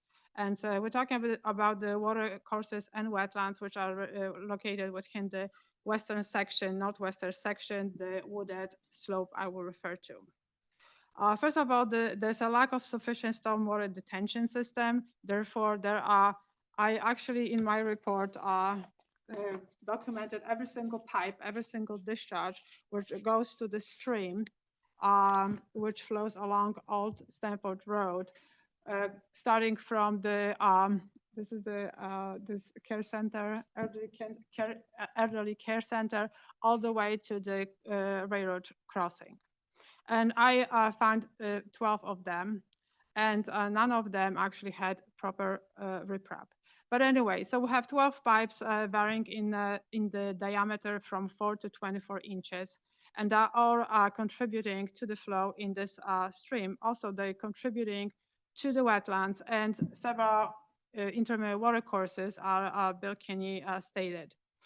So the existing detention system, I'm assuming that is very limited, and that's why we need a more detailed study of this area, because we would like to understand where the water is coming from, how much of the groundwater table is being drained to that slope, and also what are the relationship between all those developed areas and the drainage system.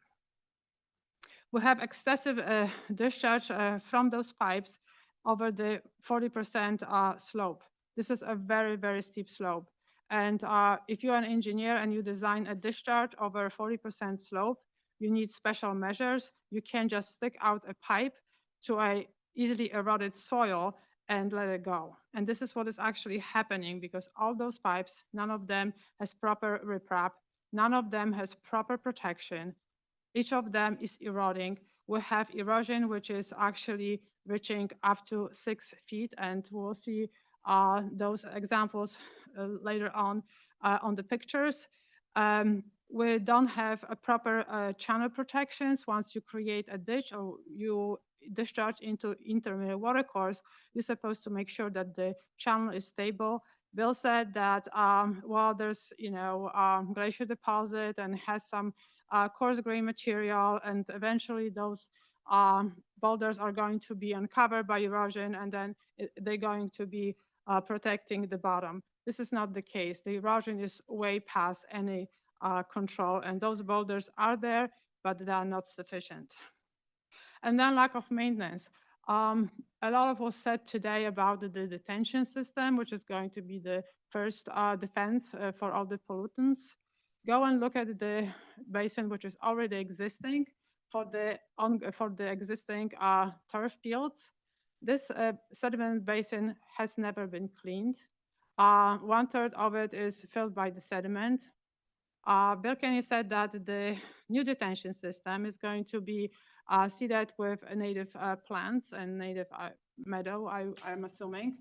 I think this was the case with the existing basin, but now instead of native plants, we have Phragmites stand, and mugwort along the edges. The pipe which discharges the water actually is fulfilled. This is just learning from examples, and we're not just taking any example, we're taking the example from the people who are going to be maintaining those systems. And also there on the slope several broken pipes. When you walk there, you will see them. What they caused, all those discharges, physical impact to the water courses. If you think about a gully, which is 6 feet deep, where the sediment went to? Went down the slope. What's down the slope? We have a wetland. The wetland is sloping. Unfortunately, it's not a depression. Actually, the flow runs through the wetland, and along the edges, you can see the sandbars, and I will show them to you on the pictures. And those sandbars are then the water. This is the sand and gravel, which is the heavy stuff with high velocity going down the slope. And then the finer gray material, which is silt and clay, is being carried all the way to the river. And you will also see on some of these pictures during the storm event how much turbulence this sediment suspended in the water is causing. So we have direct impacts to the intermediate water courses as delineated by soil scientists. I will also show you how the new project is going to be even further affecting them. And we feel that because of the impact and ongoing erosion and sedimentation, we don't feel that even a drop of water extra is allowable. This situation should be correct, and it should be part of this application. This is a straight violation by the town to the wetlands and protected water courses. This also has an impact on wildlife and the fauna and flora. When we have a huge plume of sediment, the flora is being, the plants are going to be buried, and they can't really start growing, and the natural soils being filled and covered. So this situation actually is very favorable for the invasive species. So when you walk through the edges of the wetland and water courses, you can see a lot of garlic mustard, which is an invasive species. And also you have Japanese bearberry all along the edges of the wetlands and water courses. It also impacts wildlife, especially the aquatic one. Turbidity in the water, it's not really good for the growth and breeding. The proportional additional discharge is not only going to be exacerbate the ongoing erosion, but also is going to create a flood hazard on the road. And we have documented conditions, what's going on during the heavy storm on Old Stanford Road and Lapham Road. And also is going to be keep affecting the entire ecosystem. So here are the examples, because I just don't want to talk that there are discharges and impacts and not show them to you. So just on the slope, I said that there were 12 of them, but I'm just going to focus on the ones which may be affected by the stormwater runoff from the new fields. So we have discharge 5 to discharge 10, and you can see that some of them are very well documented by the topography. So the arrows are showing the discharges and the erosion, and then below each arrow, this is a wetland area where all the sediment moves to. Here's the discharge number 5, and this is quite of a large 24 inches pipe. And this actually, I was surprised that this was delineated as an intermediate water course, because the clear discharge here is not from the spring, but is from the large pipe. I do not blame that the soil scientists didn't notice this pipe, because it was just covered with invasive species. Here's discharge number 6, and this is actually the discharge where the 150 coal tanks are going to be overflowing. So the chambers which are being proposed to address the stormwater detention. So they're going to be discharging to this pipe. I did not measure this with the ruler, but I just eyeballed it. For me, this is a clay pipe, which is 6-inch large in diameter. I think the maps which the engineer provided show that this is a 10-inch pipe. Therefore, we need more study, and we need actually know what the pipes receiving the overflow are. And as you can see, there is on the picture to the right up, you have root exposure because of the erosion, and then you have movement of the sediment on the lower left, and then you have uprooted trees and creation of a deep channel. Discharge number 7 is actually, the upper picture shows you the discharge point. I don't know what's under because it started undermining the road. So the town brought a heavy duty stone and just dumped down the slope, covering the pipe, whichever was there. But this pipe is causing a lot of erosion. As you can see, this is pretty deep erosion with a root system, which is trying to really prevent the erosion and hanging and keeping the soil together. The erosion is so severe and the velocities are so so high that the root system is being exposed, trees down, uprooted, and here you can see the plume of the sediment within the wetland area. This one is actually very important, and we are going to be going back to this one. This is discharge number 8 and 9, but actually please keep in mind number 8 because this is the most severe one. And as you can see, and maybe you cannot see because this picture is not really that good, there's a new plastic pipe which was recently installed. I can tell because it's the newest from each of them, all of them I've seen it. And this pipe was just installed, and or maybe just the discharge point was installed, but nobody bothered to actually add some sort of riprap and recognize that the erosion going on down the slope. To the right upper one, you have clay pipe, which is 8 inches. This is another discharge on the same slope, very close, and those two flows are actually joining together, creating a ravine, which is 6 feet deep. And all the sediment obviously was washed and pushed to the wetland area. You can see all this erosion going on, and you don't see actually any armoring here because there's like, even though those boulders are being moved with the velocity which shoots through this channel. This is the last one discharge, and this is actually doesn't have even a pipe. It's just a kind of leak off from the hard surface, which just concentrates and goes down the slope, and you can see how this erodes the area. Here's the sedimentation. So this first one, actually, I took my auger and I wanted to know how deep it was, and was 10 inches. And there is more sediment here documented. And if you walk the woods, you will see more and more of it. To understand the issue, I took the soil map, and this is not probably accurate because it wasn't done by soil scientists or confirmed in the field by a soil scientist. However, the recent wetland delineation confirms that the soils are there, and also the test holes for the drainage system also confirms that the soils there exist. So I colored them in 3 different colors. So the one in blue, they're all wetland areas. So as you can see, the proposed field is over here, and you have this 2 wetlands which are kind of in the neighborhood of it, and then so this is the all poorly drained and very high runoff class soils.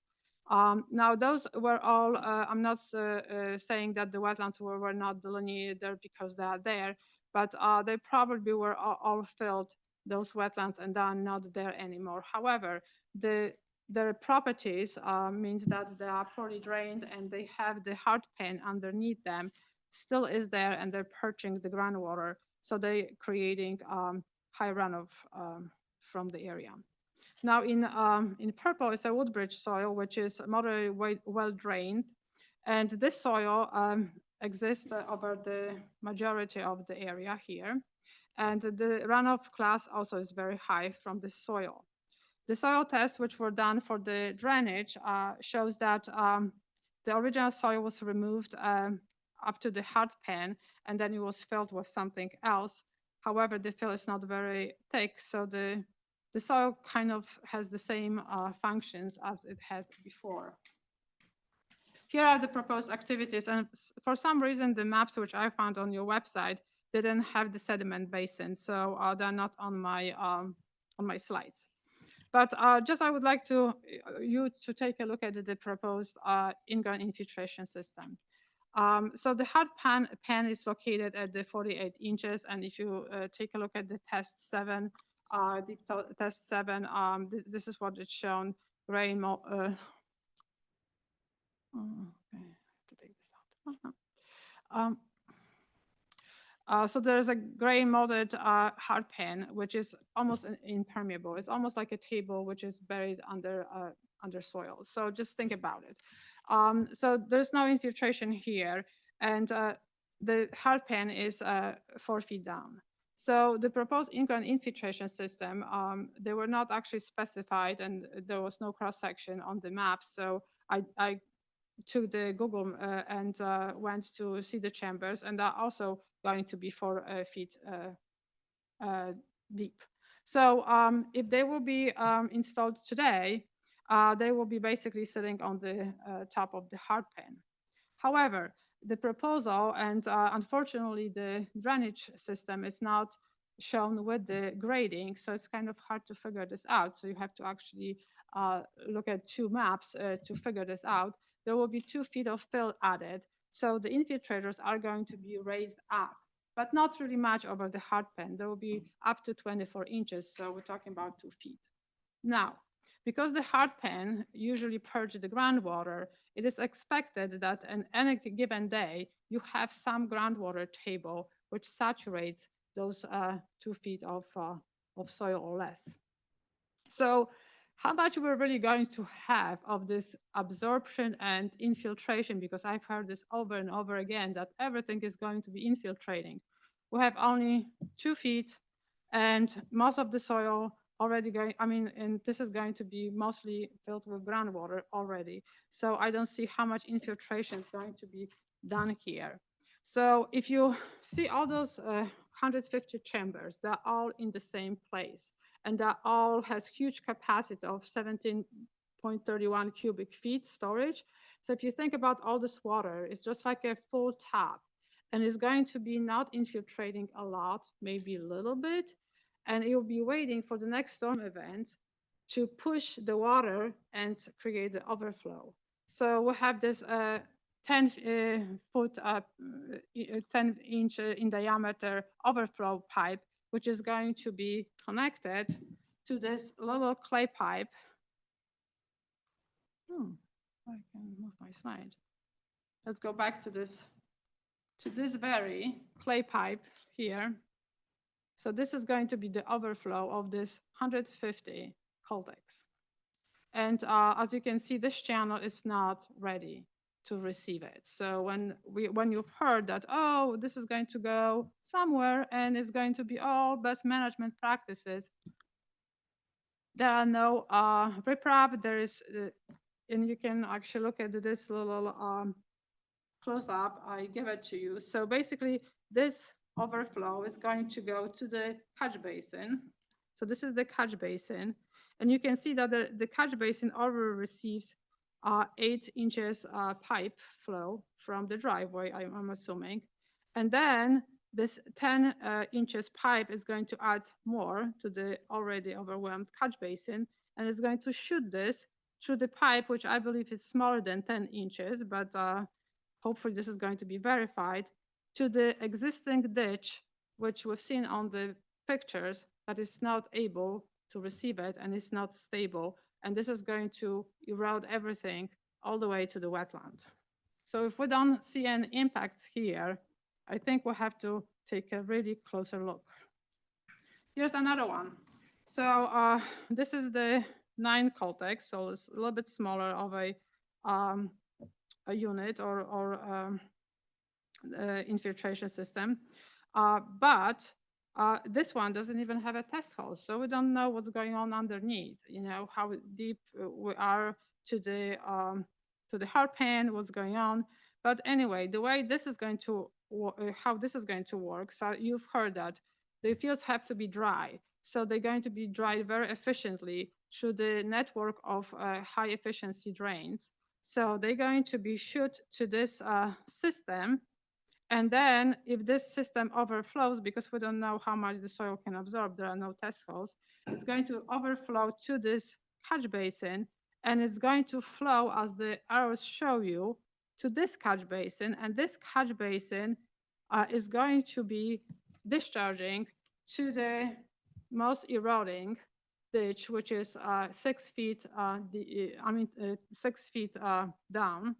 And this is actually a water course. So you have direct discharge to the water course. And this is not even any overflow like grass, drain, or it's just like overland flow going to the catch basin and being shot into the water course.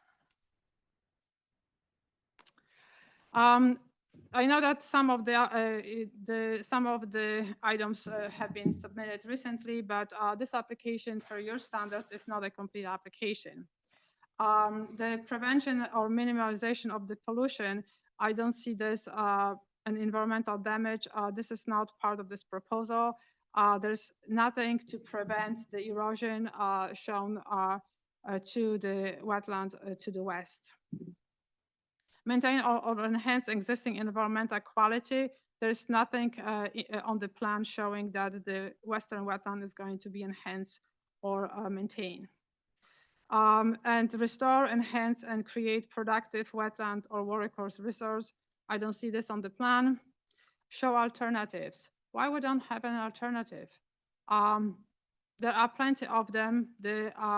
This is not a really good soil where such a field is supposed to be built. The one which is there today, it's, I don't know, looks good to me. It has been functioning for many years, probably. Show on the site plan existing condition of the wetland. We don't even have those wetlands. We have a little edge of the wetland and a vicinity sketch of all the properties which are being affected. And you can see that actually the whole down slope system, especially the stream, is being affected and is going to be affected also by this application. We believe that this is a significant impact activity because it discharges directly to the wetland, so it has direct impact.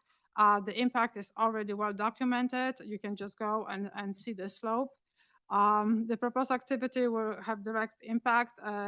Higher level of details is required. We'd like to understand how the water again is being discharged, how it's being maintained, and what protection measures are going to be used to address what's going on the slope. Here there are some alternatives, and some of them is relocate the fields. There are actually better soils to the south. There is the stormwater doesn't have to be all together in one place. If you separate this, if you have, let's say, 50 coltakes in 3 different locations, the absorption of the soil will be more efficient. And now when we're going to have 100-year storm, probably there are going to be 200 coltakes. That's a lot for any given soil to absorb at the same time. And again, we can just stay with the field which is there. And I think the commission's supposed to ask that the 50-foot upland review area will be waived here because the impacts to the wetlands are going much farther, and they're supposed to be considered. And in your regulation, the section 7.2, it gives you the right to actually require from the applicant to show all the impacts, even if they are farther than 50-foot upland review area.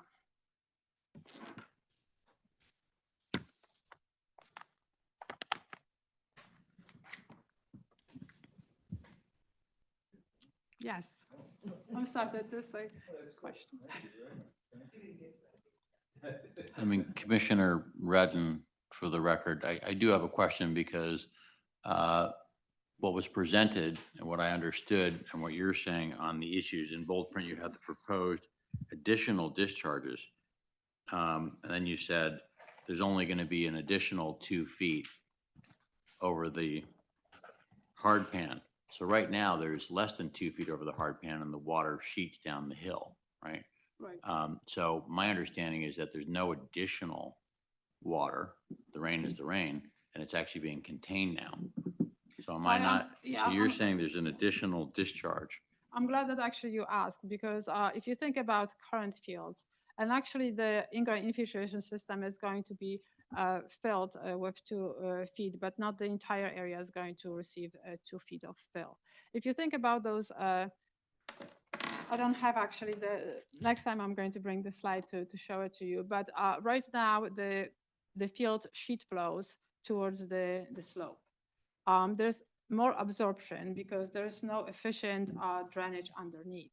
So there's more absorption by the soil. Now, when you put this artificial field, they're going to have a network of drainage. They're going to capture every single drop of water and quickly shoot this out to keep the surface dry.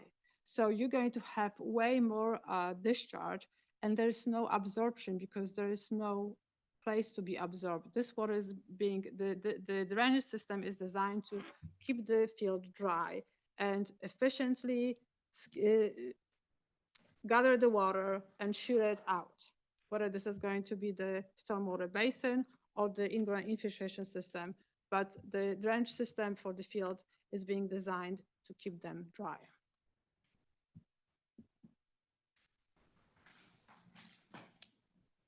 And we have engineer with us, so he will be So thank you for the presentation. And of course, you know, we're sorry to hear about the extent of flooding that occurs in this this neighborhood. It must be very distressing for the homeowners. But the Inland Wetland Commission has to take the wetlands as they currently are when we receive an application. I mean, at one time, New Canaan was just swathed of wetlands everywhere. There've been a lot of development, of course, and now many of what were at one time large and highly functioning wetlands, you know, no longer there, and they're small pieces of land, and they're not highly functioning. So we have to start with the wetlands as they currently are, as opposed to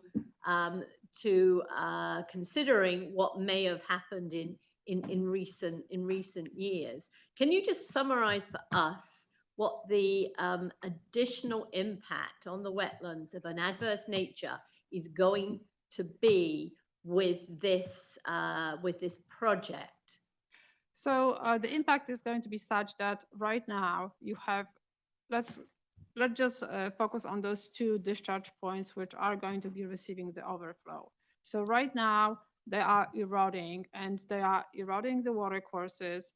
So the water courses which under your jurisdiction and you are in charge of protecting is being eroded as we speak. So you can say you taking the wetland as it is today, tomorrow it's going to be more impacted, and after tomorrow it's going to be even more impacted. And if you don't ask the erosion to stop, is going to be ongoing, and you as a commissioner can allow the wetlands to be impacted. You are in charge of protecting it, and if you see something wrong, and if someone is reporting to you, you have to react to it because you are in charge of protecting the wetlands. So what I'm telling you that the water course, the intermediate water course, is being eroded right now. Actually, the erosion is 6 feet deep and reached into the groundwater table. So now, and intercepted the groundwater table. So now you have like a discharge of the groundwater table, not really a small spring,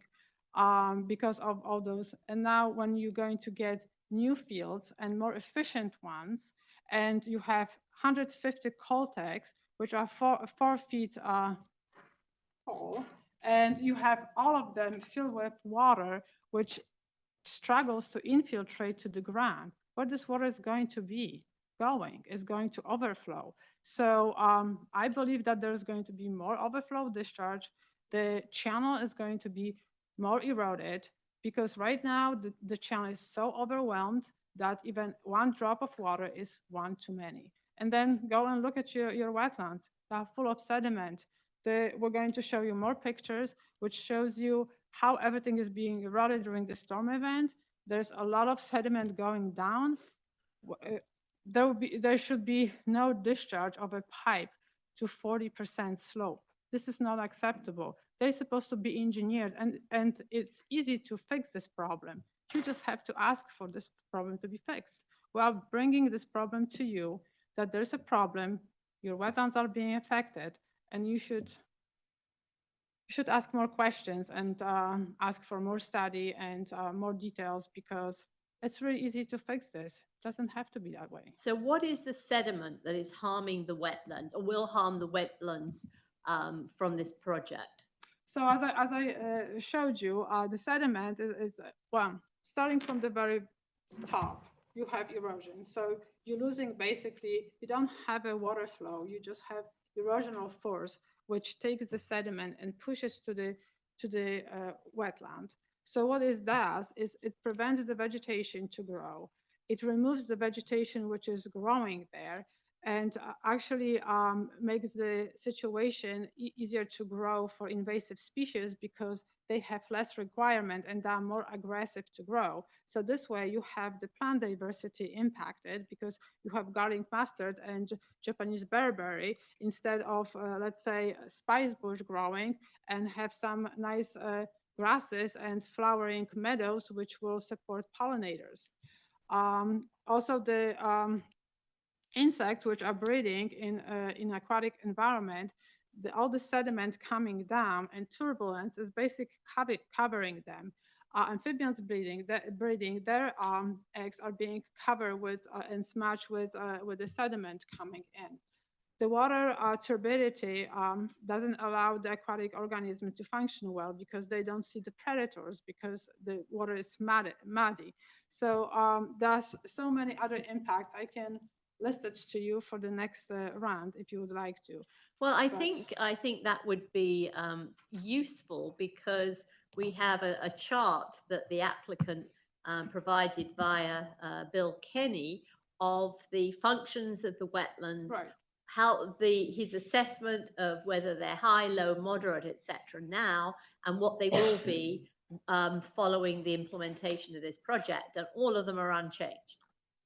Now, with this water course, which is identified by the soil scientist, you wouldn't be concerned that the applicant is showing you that the overflow is going to go to this intermediate water course. They said that, they show it. And it doesn't bother you that there is no protection, that the channel which is being eroded today is not going to be restored and properly protected? I think we need to get this. This is the reason why we're here. Well, we need to see substantial evidence. Oh, 30 pages. Please read it. And I have all the pictures and documentation. And you have to go and see it, but because sometimes on the picture it's really hard to document it, because when you have vegetation growing, it's hard to take a picture of the sediment accumulation. Ms. Jamison, the difference between Bill Kenny's analysis and Alexander Mock's analysis, and because he was asked this question about these two pipes that are going to be discharging into these, ones he called a gully, one he called a water course. His response, because I wrote it down, and I'm sure it's on the YouTube and you can replay it, is there's not going to be further sedimentation and erosion. That's why his chart is different than Alexander's analysis. He says there's not going to be sedimentation erosion because there's not currently sedimentation erosion. He says there's not currently sedimentation eroded because, quoting him, there's well-armored channels. That's what he called this ditch in the water course, well-armored channels. He said it's all stone on the bottom now, and since the channels are now well-armored, he does not see a problem with discharging in the same amount and velocity of water. It's all stone and armored on the bottom, he's saying, because the topsoil or the other layers of soil they're talking about had washed away already. That's the point of disagreement here. We do not believe his assumption is based on the fact that there's no erosion currently occurring. He said these are well-armored channels and there's no erosion occurring. Well, I'll go into that some more on my presentation, but that's essentially the functional difference in belief between the two people, whether these are well-armored channels and there's no erosion and sedimentation occurring, or whether or not there is erosion occurring. That's the difference. Thank you. So Commissioner Redden again for the record. So question is, if those areas that you're pointing out is the answer to do some type of trap rock, or what is the? Well, I'm not an engineer, but I've seen some solutions, like for example, instead of shooting the pipe to the top of the 40% slope, you basically bring the pipe down where the area is more level, and then you discharge with proper riprap. For example, I'm not an engineer, there could be better solutions. Now, whether or not you would like to have your water course to be piped, that's another question. And this is another impact which you have to consider. Thank you.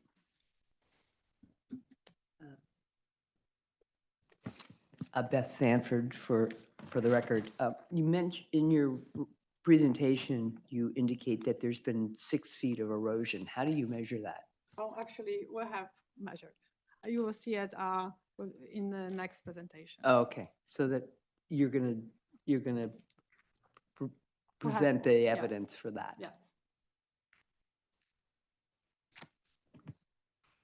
Yeah.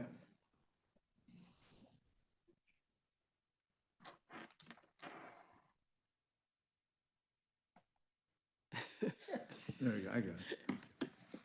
We need figures and we need numbers and that's how we work kind of here. It's, you know, if things look like they're going to be okay, that's not good enough for it. Sort of look like they're going to be bad, that's not good enough for it. So we do need some figures to show us what you're talking about, How you okay? measure the nature? I already told you that I've seen more than 10 inches of the sand deposit or the soil sediment deposit into the wetland area. I told you that the channel is 6 feet deep. I just want to clarify, I think Kathleen Holland for the record, Commissioner Jameson sort of started to talk about this, and correct me if I'm wrong. The commission is looking at the proposed projects and its impacts. So and I think this is the difference that we're trying to sort out here. You're talking about an existing condition in the lower wetlands. So it gets a little bit complicated for this commission to be looking at a whole nother area that's not, that the consultants have maintained will not be altered or changed.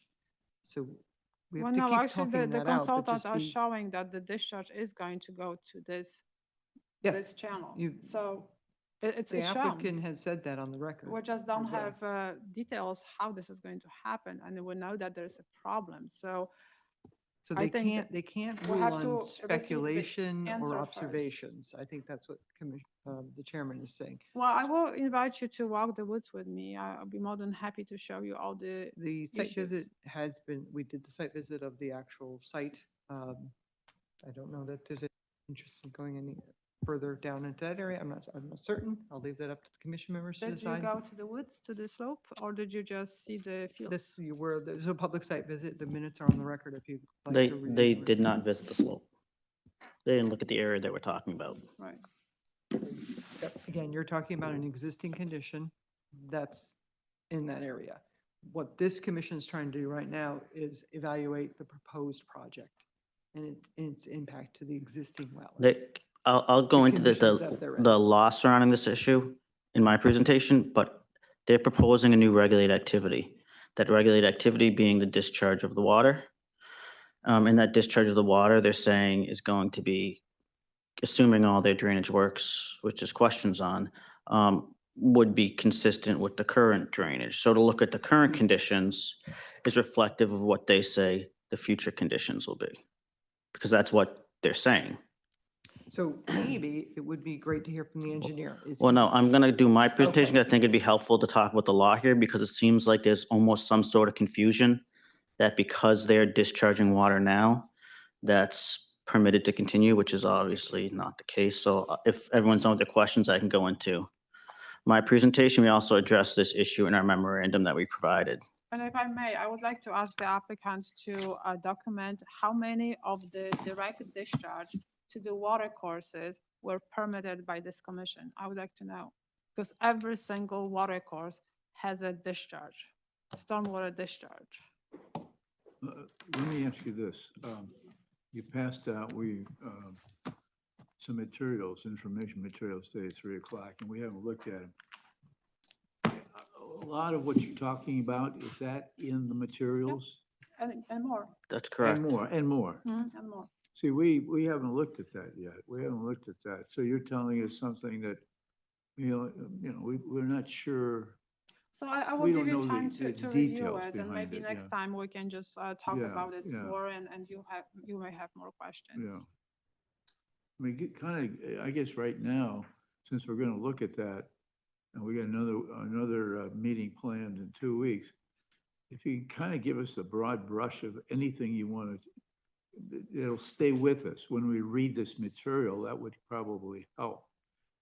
I really appreciate your in-depth. Would you like to say something? I have a presentation as well, and so does Jim. Okay, would it be better for us to read the material first? No. This is a different one. This is, Mine was just about wetlands. her analysis is the study of the wetlands. Okay. Angela Jameson, for the record, I'd just like to say that it is very challenging for the commission to receive information at the last minute that we're not able to review before the meeting and before the presentation. We understand that sometimes that cannot be avoided and all kinds of difficulties that go into pulling everything together. But I think it doesn't aid the smooth progress of the discussion and the question and answers if we haven't had the opportunity to review material prior to the meeting. We agree with that as well. We were given 2 weeks to prepare for this. This is a meeting date that Mr. Mann and Ms. Holland discussed at the last meeting.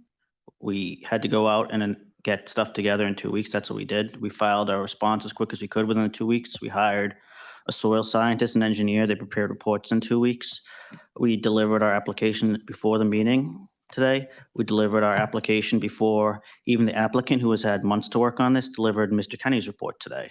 So we were not, we were not working slowly here. We worked as quickly as we could I think in submitting maybe it was just documents. in your decision to go forward with your consultants, that's fine. But the application has been on file since April 8th. But there was no public hearing decided until 2 weeks ago. So that's normal process. So So we had 2 I mean, weeks to I prepare, guess to we present our are argument. Where we are. Listen, So- we're listening to you. I'm saying we, And we're we, we're gonna extend it till the 17th. And, if we're not satisfied, we may extend it, another week or so, but we have to get an okay from the town to do that. I think we're up against a deadline. So, are you planning on giving us any more material between now and the 17th? well, I think there's material outstanding. The town hasn't even presented its plans yet for the drainage system. So we would, of course, respond to their materials once they submit their materials. Because the plans are not finalized, so we're just introducing and we're trying to do as many visuals as possible to walk you through this is just an introduction. We'd like to study the final plans as soon as they arrive.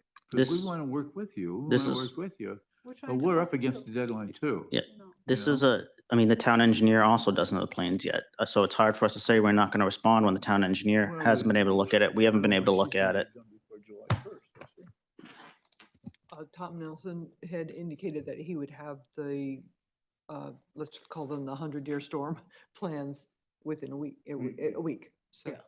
we'll just have to keep going. Yeah, And there's no, don't worry about the deadline. There's time to continue to discuss. It's not a town deadline. It's a regulatory deadline. So Yeah. you've got 35 days right now to work on this public hearing, and extensions can be granted should you need more time. But so Tom Nelson will be, but I think they should continue, my opinion, with the Yeah. presentation so we can get this portion Thank you.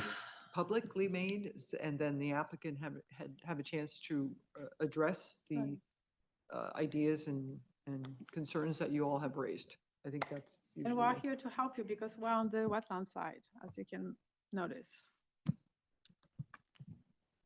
So can I present? Go ahead. I think someone has to switch me to presenter. Just share your screen.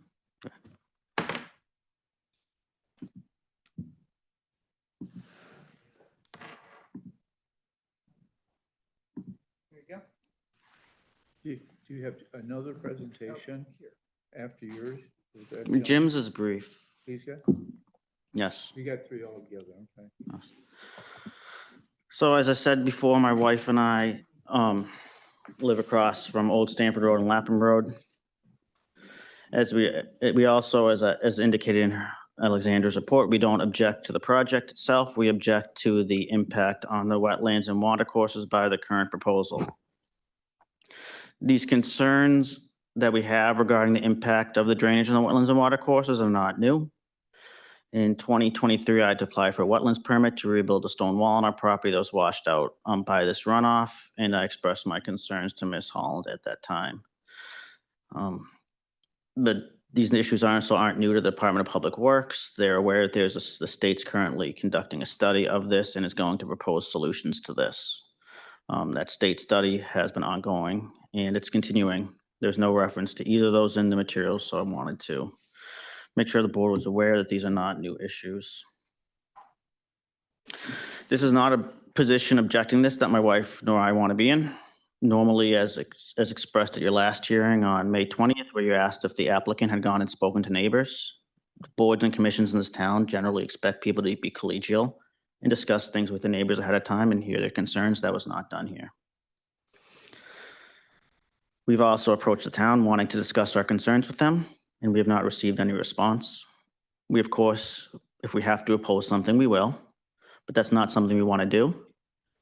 And we remain open to discuss these with the town if the town is willing to discuss our issues with us, which they have not been willing to do.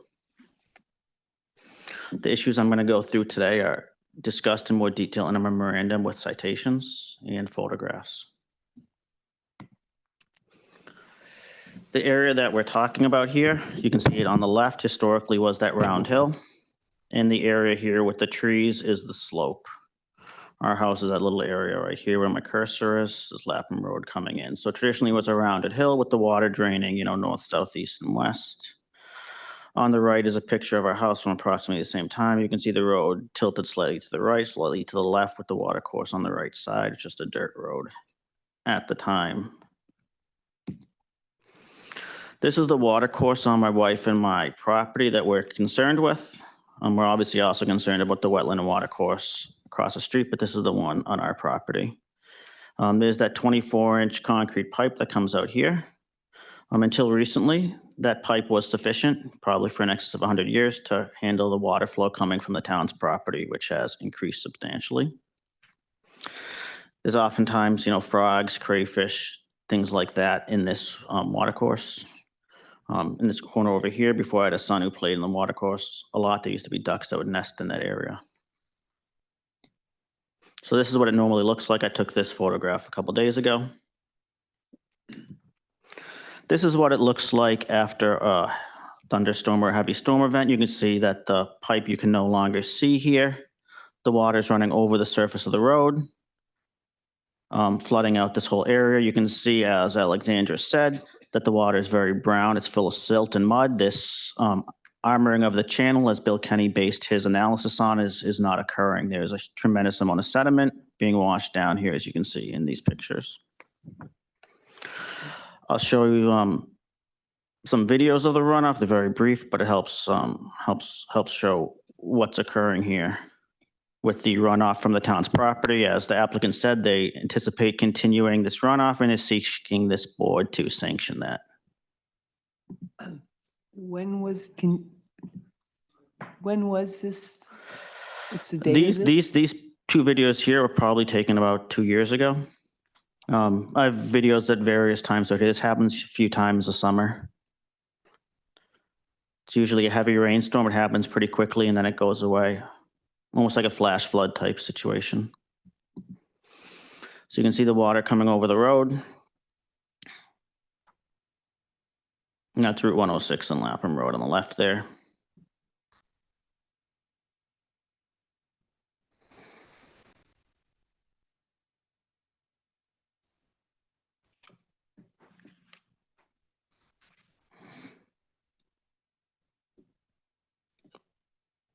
You can see it going over what used to be a stone wall. And I'll pan to the right and you'll see it going down to the river in the next video. This is another video where you can see the runoff crossing the road. Again, going over the surface. And see the cars hitting the runoff at highway speeds, obviously safety concerns here.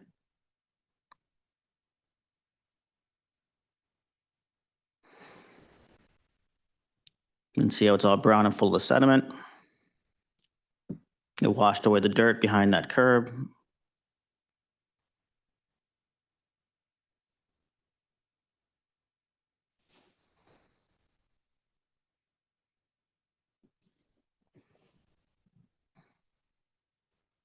Okay. Go to my next slide. Here's another brief video of it showing it from the other side. See the water coming over the hill, over the road there. It's very brown with all the sediment washing down the hill. You can see some of the water is coming out that pipe with a great deal of pressure, and the rest is coming over the surface of the road. All the wildlife in that river gets killed when this happens. All the frogs are killed, ducks go missing, turtles end up smashed in our yard. This is what's occurring now.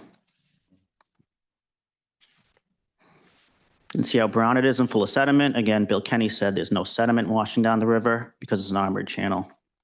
That's what his analysis and chart was based on, a presumption that is wrong.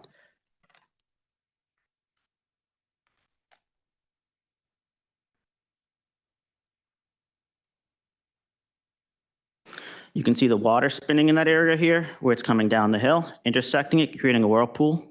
That's about 6 feet deep there. I fell in that once and almost drowned because the water has so much pressure coming out of the pipe because it's building up a pond on the opposite side of the street. It's probably 15 or 20 feet higher and blasting out this end, and water's intersecting from the side. You see the whirlpool spinning there? Again, any wildlife in that river is killed. Okay. Assuming this board decided to grant this condition, grant the permit, in the New Canaan Wetlands bylaws, there's standard conditions that are applied to the permits. Condition number 7 is the permittee shall take all necessary steps to control stormwater discharges to prevent erosion and sedimentation and to otherwise prevent pollution of wetlands or watercourses. Obviously, by saying to continue, they're going to continue what's going on now. They're not taking all necessary steps to control stormwater discharges and prevent erosion and sedimentation.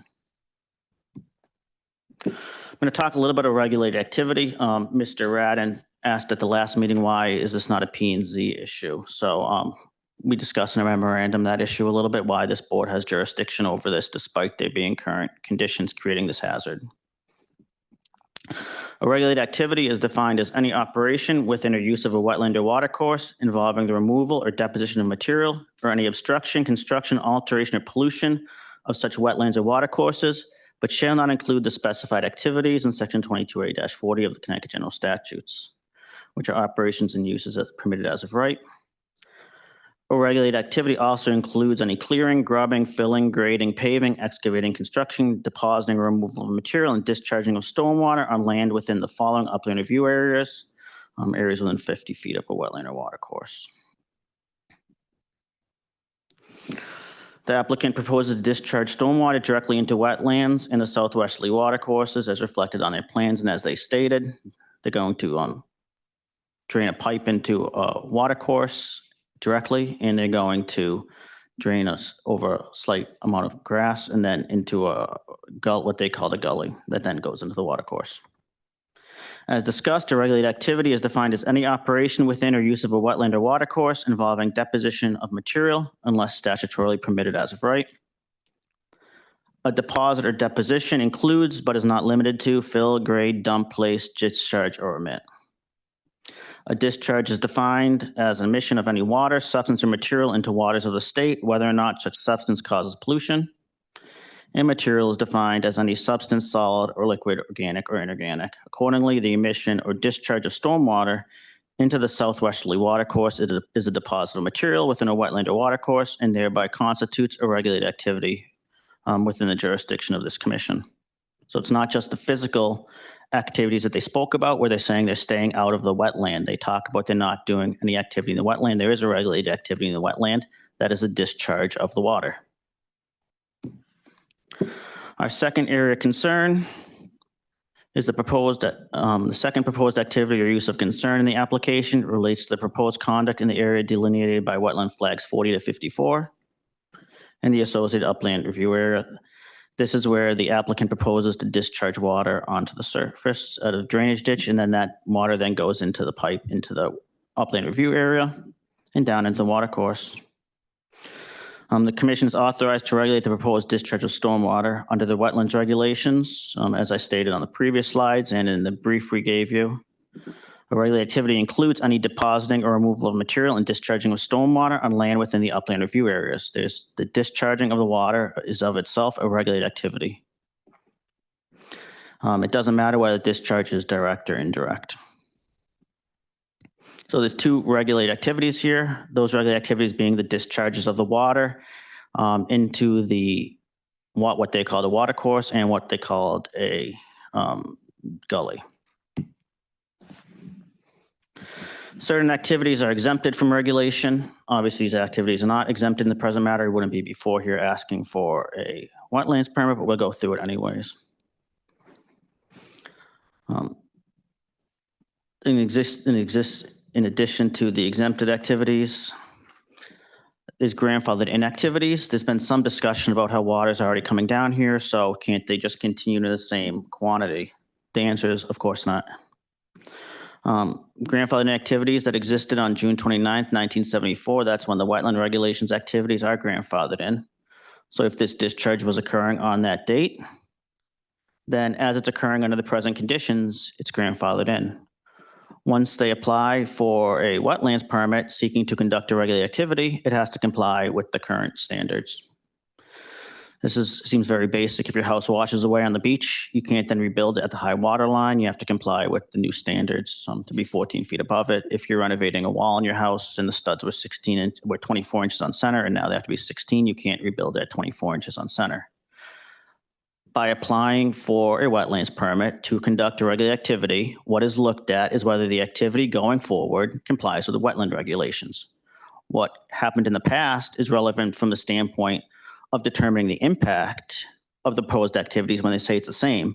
But because they were discharging previously, because they were creating erosion previously, that does not mean this board does not still have to go through this application as if it is a new activity, because this is not a grandfathered in activity because they're proposing to modify it. In other words, any non-compliant regulated activity that was grandfathered in prior to the effective date of the wetland regulations must come into compliance with the wetland regulations upon the introduction of any new or additional regulated activity. That is what they are proposing to do here, is a new regulated activity. They're seeking a wetlands permit. They're discharging water into a water course. They need to comply with the standards, and this board has to apply the standards in the Connecticut General Statutes and the wetlands regulations to determine whether or not a permit should be granted for that.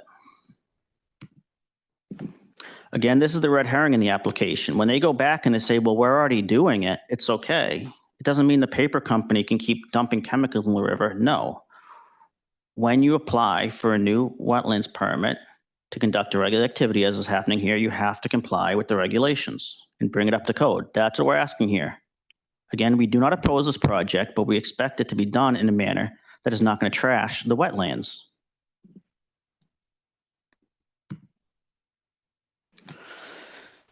This board can't make a determination based on speculative impact.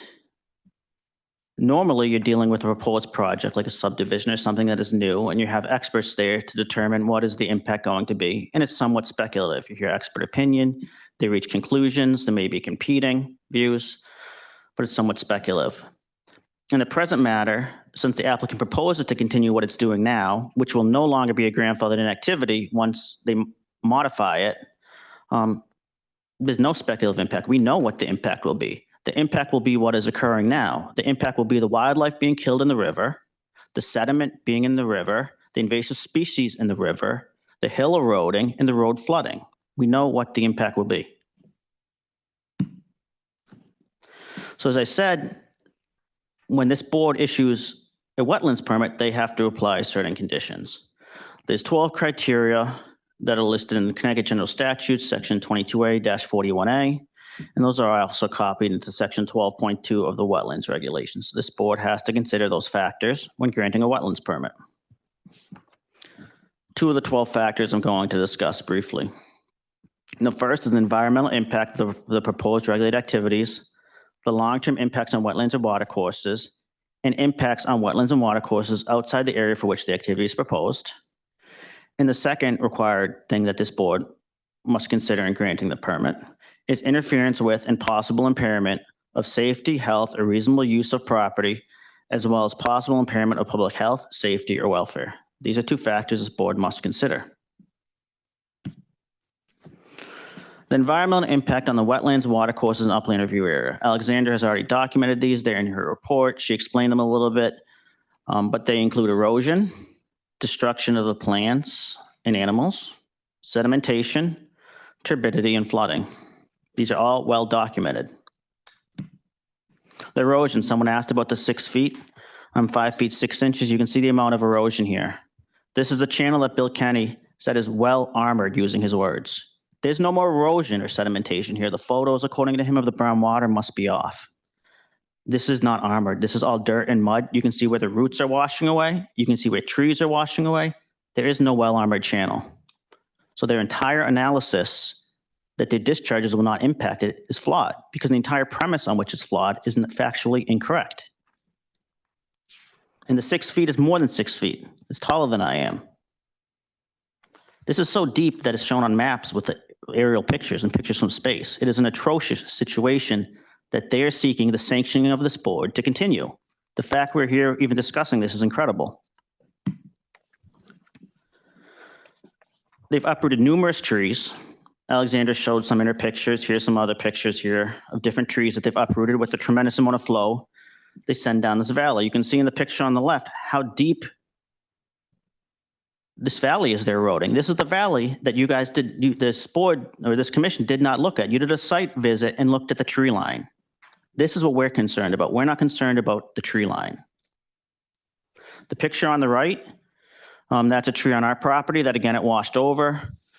This is probably 2 years ago. I strapped it back up. I filled in around it and it's still here. But again, you can see how its roots got washed out and it got washed into the river. You can also see on the left there how all the topsoil has been eroded as well. Again, Bill Kenny based his analysis that there's no sediment and no erosion occurring. Here's some videos of it. Someone asked before the dates of the videos. The video on the left, I don't know, but that I can tell here is our old driver. So that would have been a couple years ago. The one on the right is our new driver. So that's probably last summer. And you'll see, again, the sedimentation occurring. You can see in this area here, that's where the pipe is not large enough to control the additional amount of water the town is directing down the hill through its 12 pipes that Alexandra mentioned. And you can see the muddy and brown soil coming across here. Those are all the fine particles she mentioned that Bill Kenny says do not exist. You can see it on the right. Here's another picture of it. See how brown and dirty the water is. Again, the fine particles are going over the road. The larger particles are being washed into the 11 inches of fill Alexandra mentioned on the other side. You can see the river on our property then where it gets washed down as well.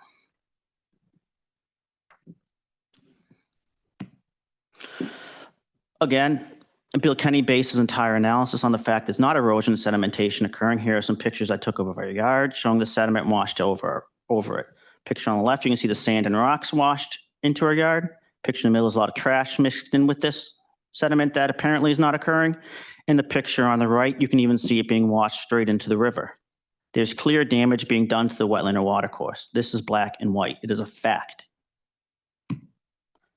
Again, here's some more pictures of sedimentation that the applicant is saying does not occur. You can see it washed over the wall from the road in the left picture. You can see it in our yard here.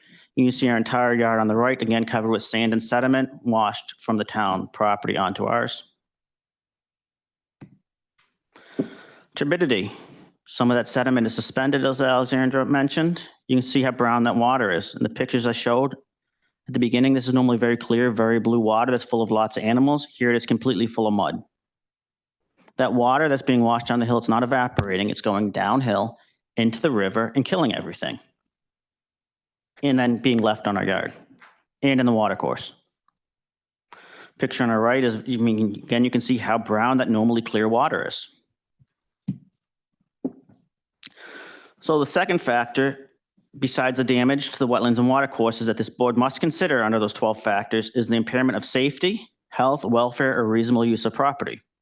The commission must consider 2 criteria related to the reasonable use of property and safety.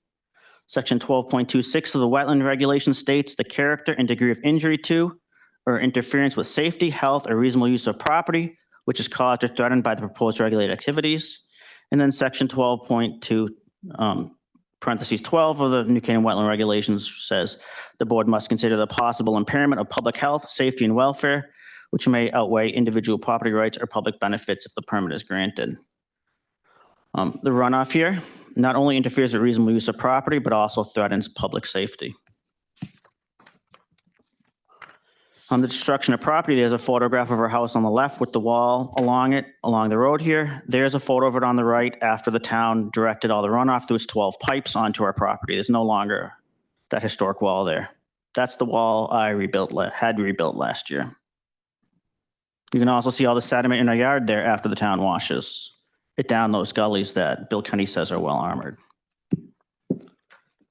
Here's a picture on the left where it washed out as well. You can see all the roots exposed. You can see, I guess, a glass bottle here. You can see broken glass there. There's a lot of trash in this runoff. I don't know if there was a dump at one time across the street, but a huge amount of broken glass, sharp metal, things like that washes over with it. The force of the water washes the topsoil away. You can see in this image here of the side of the road. Topsoil is here. That's normally how high it was. Here, it washes it straight away. That topsoil doesn't evaporate. It goes downstairs and clogs up the water course. Downstream and clogs up the water course. It also obviously washes the plants away in that area and carries chemicals with it. Topsoil on our property also gets washed away from this. You can see on the left that comes with such force it even washes the grass away. You can see on the right in this area, the topsoil was completely washed away. You can see the roots of this tree, again, completely washed away. So clearly interferes with property rights. It's destroying my wife and my property. Another condition this board has to find is that it doesn't interfere with public safety. It's our position that driving through a river crossing the road at 50 miles an hour is dangerous, especially if it's in the dark. As you can see on the right here, this car hitting that river, the town seeking this board to sanction crossing over the surface of the road. Here's a picture on the left there of a truck hitting in the daytime. There's a car sitting there waiting to turn left. You can see the force of the water hitting the wheels of that car. Here's another vehicle here. You can see the brown water and the runoff that Bill Kenny says does not carry sediment hitting the side of that car. Again, this board has to find that this is not creating a public safety issue. Many people would find hitting a river crossing the road to not be a safe condition. It doesn't just interfere with the town is seeking this board to sanction, doesn't just interfere with safe access going up and down Route 106. It also interferes with safe access to the properties. If an emergency vehicle had to enter the properties or someone had to exit the property as an emergency, this would not be possible. Here's a video on the right showing the water that the town is redirecting through its 12 culverts over the surface of the road, and then also over the surface of our neighbor's driveway. It is a huge volume of water. There's another picture of it. This shows the force. That's me walking through it. You can see it on my feet. It's about 6 inches deep over the surface of the driveway. You're not driving a car through it. You can see me bracing myself as I walk because of the force of this water. You can also see trash and debris in it that's being washed down. This is what we're talking about here. Do you have dates for those particular, are these 2 separate storms? Are these? Those would have been the same storm. Same storms, okay, thank you. As I mentioned before, the water comes out that pipe. There's a huge differential in height between the side of the road that the town has builds up the pond on with this additional drainage and the end it exits on our side. Obviously, if you have a huge differential in height, it creates a great deal of pressure and it blasts out our side. That interferes with the water that's running over the surface and it creates a vortex. Here's some videos of it so you can see the twisting action of the water.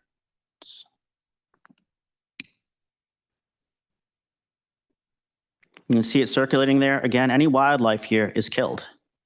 If my son fell in here, he would be killed.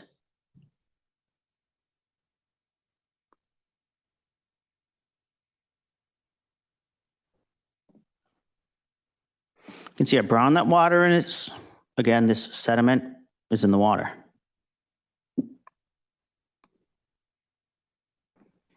Again, showing it, you can see how brown it is. Those 6 feet deep channels, as Alexandra said, that soil goes somewhere. And that's into the water course. You can see on the right, similar video, same thing with the vortex happening at the pipe. This pipe has been there probably in excess of 100 years. We have pictures of our house back to the 30s. And it worked until the town's recent activity. So even if these videos didn't exist, even if Bill Kenny was accurate and there was no erosion and sedimentation, even if this activity was grandfathered in and they didn't have to apply for a wetlands permit today, I guess if it was grandfathered in, we wouldn't be here, so that's quite the hypothetical. But there's also a glaring problem, is an incomplete application, not just because they haven't even submitted their plans yet, but because there's certain conditions in the application that are required to be included for it to be complete. Under the wetland regulations, a person proposing a regular activity or use will be required to submit an application pursuant to the wetlands regulations. All applications must contain the information described in Section 8 of the wetland regulations and any other information the commission may reasonably require for a fair and informed determination of the issues. And 2 weeks prior to the presentation date, applicants must electronically submit their presentation materials to be added to the online commission review folder. They haven't even submitted their plan yet, and we're here with a hearing tonight.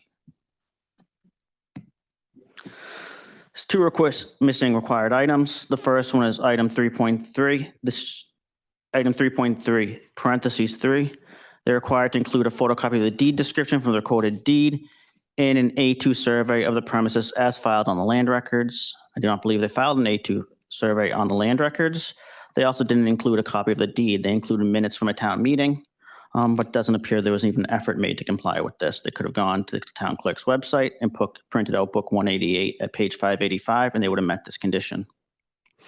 The other more substantive hole in their application is item 8.3.6 requires all applications to include alternatives that would cause less or no environmental impact to the wetlands or water courses, and why the alternatives as set forth in the application were chosen. All such alternatives shall be described in written form by the applicant, and at the commission's request, any alternatives shall be diagrammed on a site plan or drawing. They included no alternatives. They have one proposal. That's it. This is really important in this matter because without information on alternatives to the proposed activities, the commission cannot take into consideration, as required of section 12.2.3 of the wetlands regulations, again quoting it, this commission has to consider this, the applicant's purpose for and any feasible and prudent alternatives to the proposed regulated activity, which alternatives would cause less or no environmental impact to the wetlands or water courses. We're here with a public hearing tonight. Section 13.12 of the New Canaan regulations requires that in the case of any public hearing, such decision shall be based fully on the record of such hearing and shall be in writing and shall incorporate a statement relative to the consideration of feasible and prudent alternatives. The applicant did not include any alternatives in their application. An incomplete application, such as the one that's before this board, should be either withdrawn by the applicant or this board should deny it. In addition to those items that are required to be in the application, New Canaan Regulations Section 8.4 lists various things that this board can require an applicant to include in its application. We listed a few of these that we think this board should require to be included in its application that were not included in its application. Given the nature and the anticipated effects of the regulated activities, especially given the expert testimony from Alexandra regarding the adverse impact of these activities on the wetlands and water courses, as evidenced by the videos we also provided, it's within the discretion of this commission to request and consider additional information, included but not limited to the following. Existing conditions site plan of the properties on which the regulated activity is to be located, drawn by a licensed surveyor, professional engineer or landscape architect or other qualified professional showing existing conditions, boundaries of land ownership, the locations of all wetlands and watercourses occurring on the premises. They stopped at the buffer line. There's an enormous hole in their application in that they're proposing to discharge water into a wetland that they don't show on their plans. The second thing this board can require is that they show the conditions after the proposed activities. Again, an enormous hole in their application is they stopped at the buffer line. They're proposing to conduct a regulated activity, the discharge into the wetland and watercourse, if they completely omit them on their plans.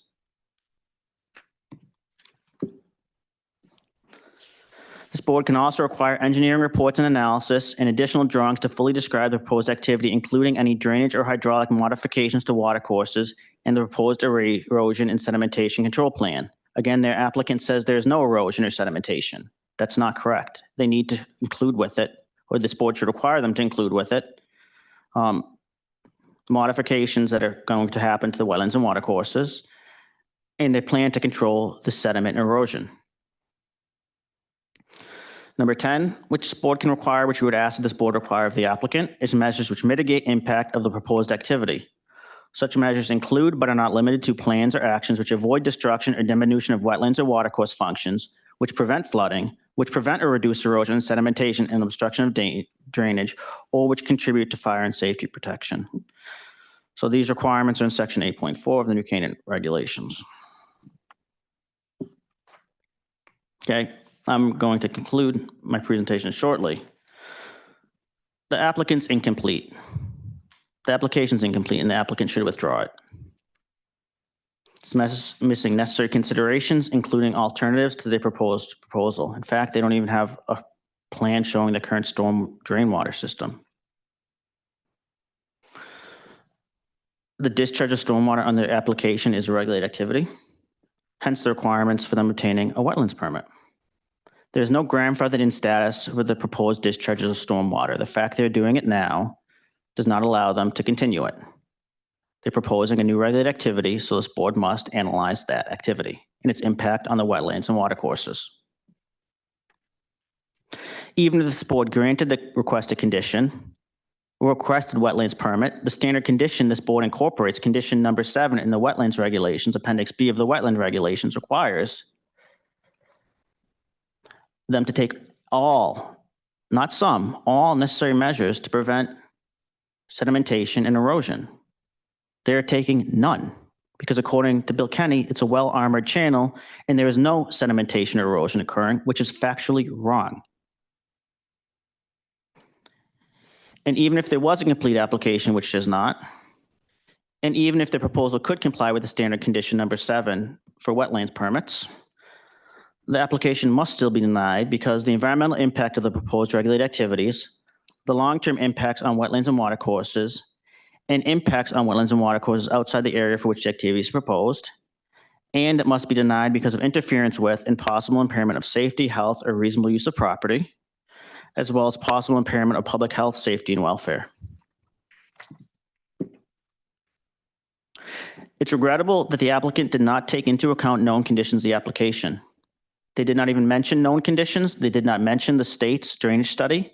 They did not depict the wetlands before or after on their application. They stopped at the tree line and omitted any reference to what is going on now. They omitted even references to 6-foot deep drainage culverts.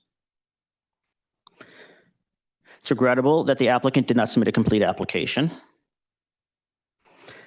It's regrettable that the applicant did not discuss the proposal with adjacent property owners before submitting the application, as is customarily done in this town. It is regrettable the applicant did not respond to a request from an adjacent property owner to discuss the concerns regarding the application and work towards an acceptable solution because it forces us into this adversarial position that we do not want to be in. It's regrettable that the applicant has forced this board into this position. It could have discussed these concerns with neighbors ahead of time. It could have responded to my request. It could have shown the existing damage. It could mention the state's drainage study that's being conducted now and the proposals by the state to address it. None of this is done. Again, it's regrettable that my wife and I are here because we do not oppose this project.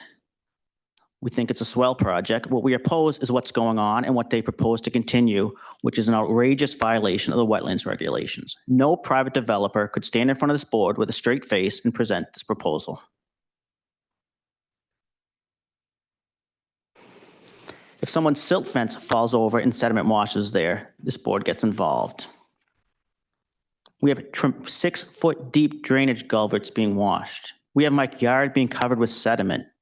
We have the erosion so bad that it has hit the water table and created artificial springs. And someone comes before this board asking this board to sanction that conduct and to approve it going forward, and that is outrageous. This might be the most regrettable thing this applicant has done, but it's regrettable that the applicant has not proceeded consistent with the degree of collaboration and collegiality that have been hallmarks of this town. We have wanted to discuss this proposal with them, and instead they're trying to jam it through. Despite the applicant's regrettable conduct and my wife and I being forced into a defensive position and hiring experts to protect the wetlands and watercourses, as well as the public safety, as well as our property, as well as our son from drowning in this vortex that the applicant seeks this board to sanction, as well as the inability to pull out of our driveway in a storm, we remain willing to discuss this with the applicant and work towards an amicable solution if they withdraw their application. It would be our goal to work in good faith with them to reach an application that is not opposed, but unfortunately they have deprived us of that opportunity by proceeding here with this application.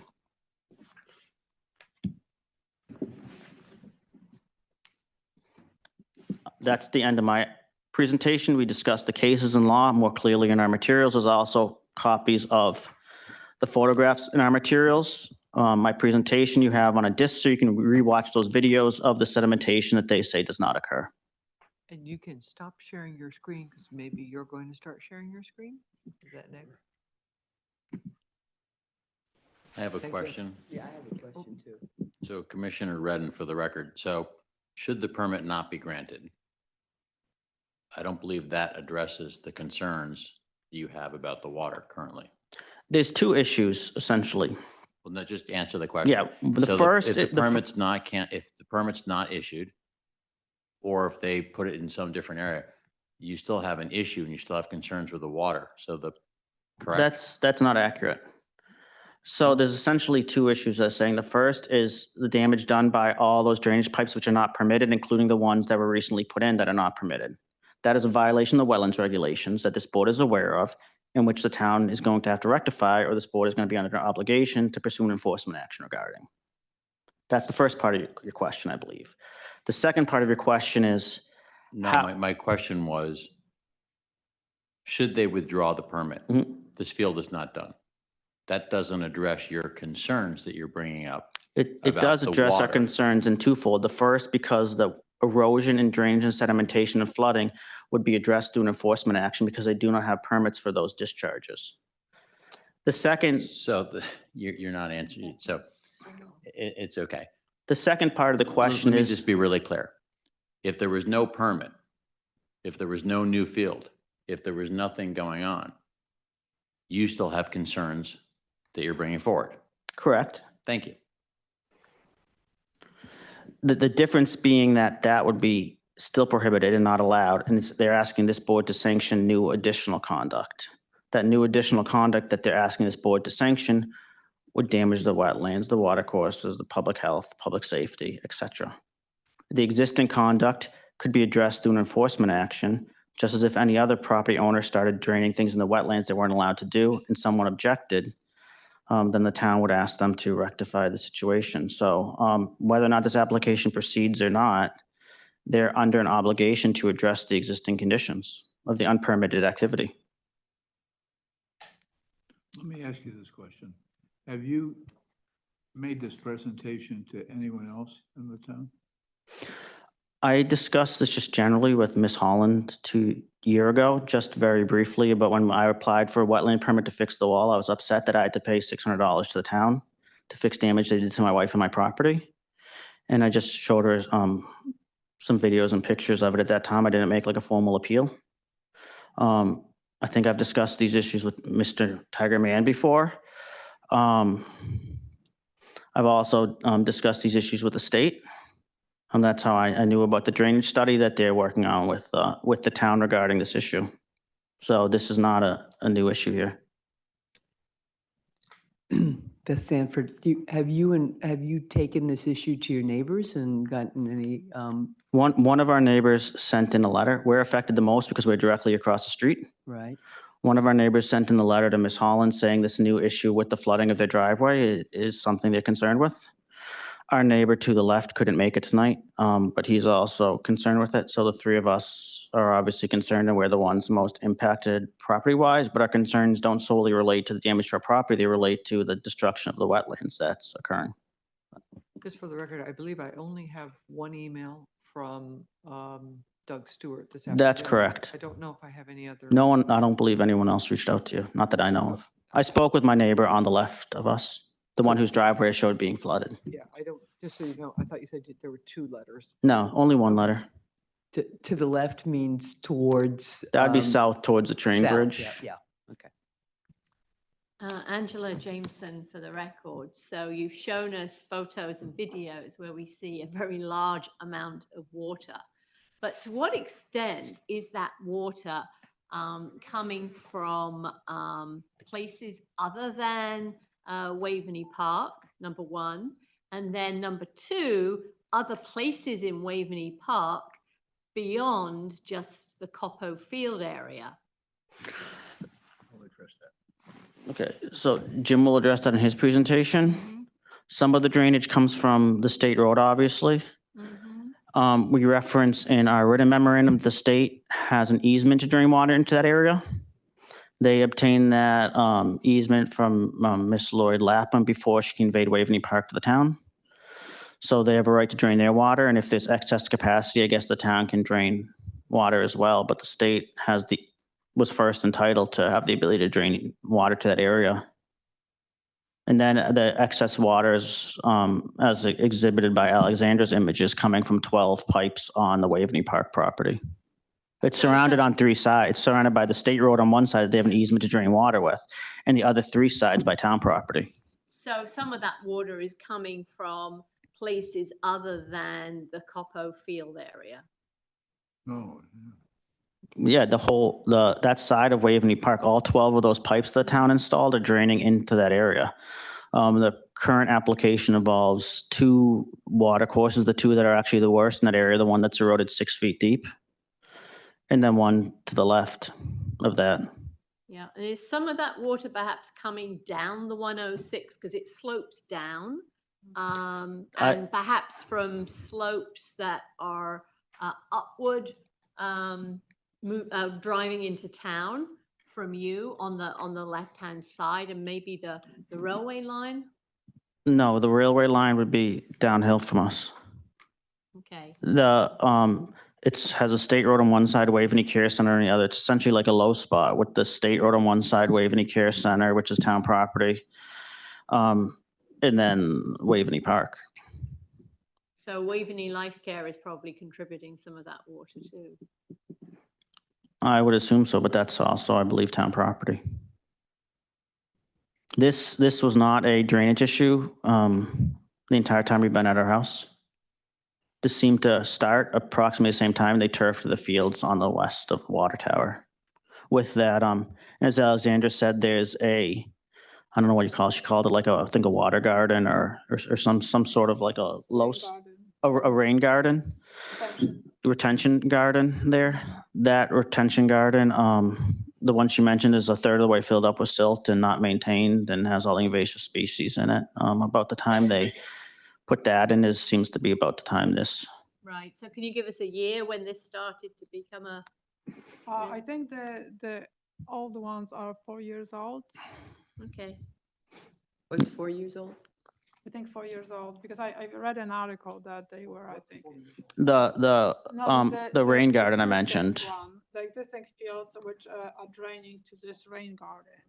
I think they were installed 4 years ago from the article I read, but I may be wrong. I believe that's correct. When they turfed the lacrosse fields behind the water tower, between like the water tower and the track field, I believe that's the approximate time they put it in. That's the approximate time this problem started. As discussed in Alexandra's memorandum, that drain runs even when it's not raining, which means it's placed so low that it's picking up groundwater as well.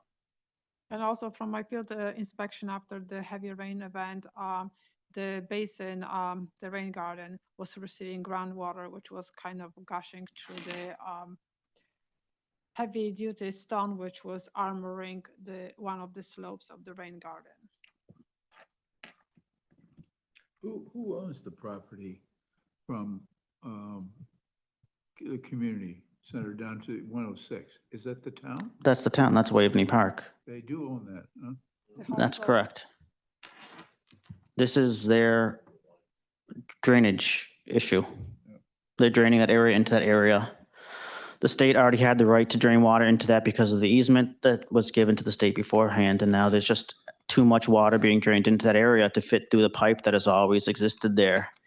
In addition, the drainage, some of which has been recently installed, is coming down at a very fast speed, and it's washing those enormous gullies into the ground. Those enormous gullies are where they propose to ask this board to sanction the continued discharge of groundwater without any proposal to armor them or remediate them or do anything like that to protect further erosion. Yeah. Well, you have to really walk those Could routes we- because could if we- you won't, you'll be very We need to move- upset. It will Listen, break your heart. we need to discuss this, the commission, okay? So I appreciate this. Did you just put this together in the last 2 weeks? My wife and I, after my son goes to bed at 8:30 at night, have been working on this for the last 2 weeks. Wow.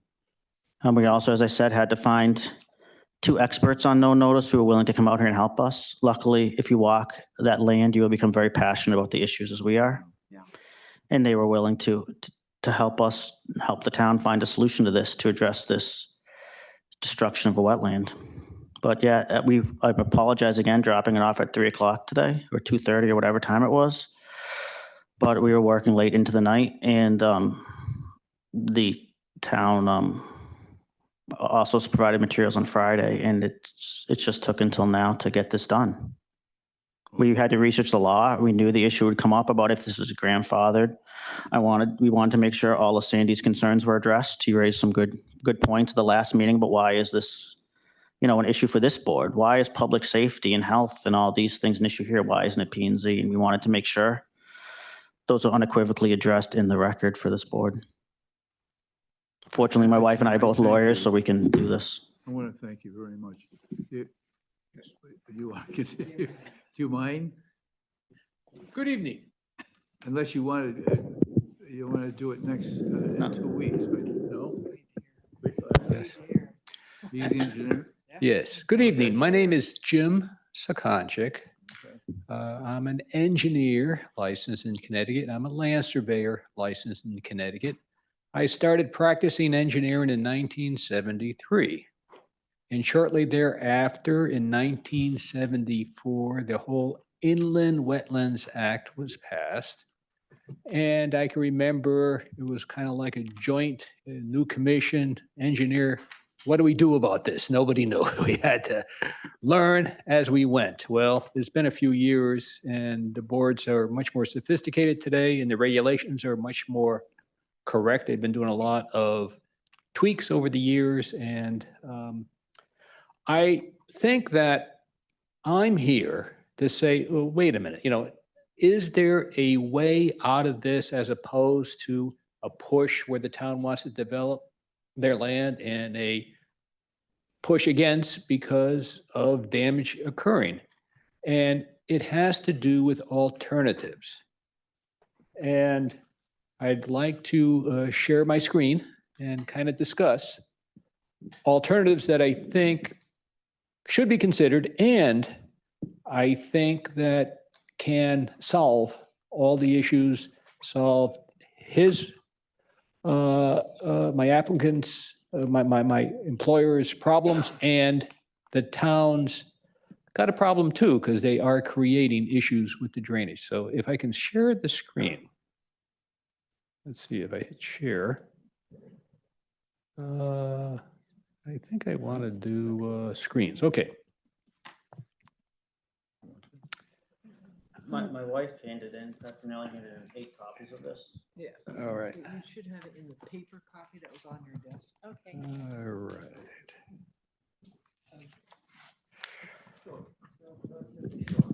Okay, it is relatively short. It's a letter I sent today to Kathleen Holland.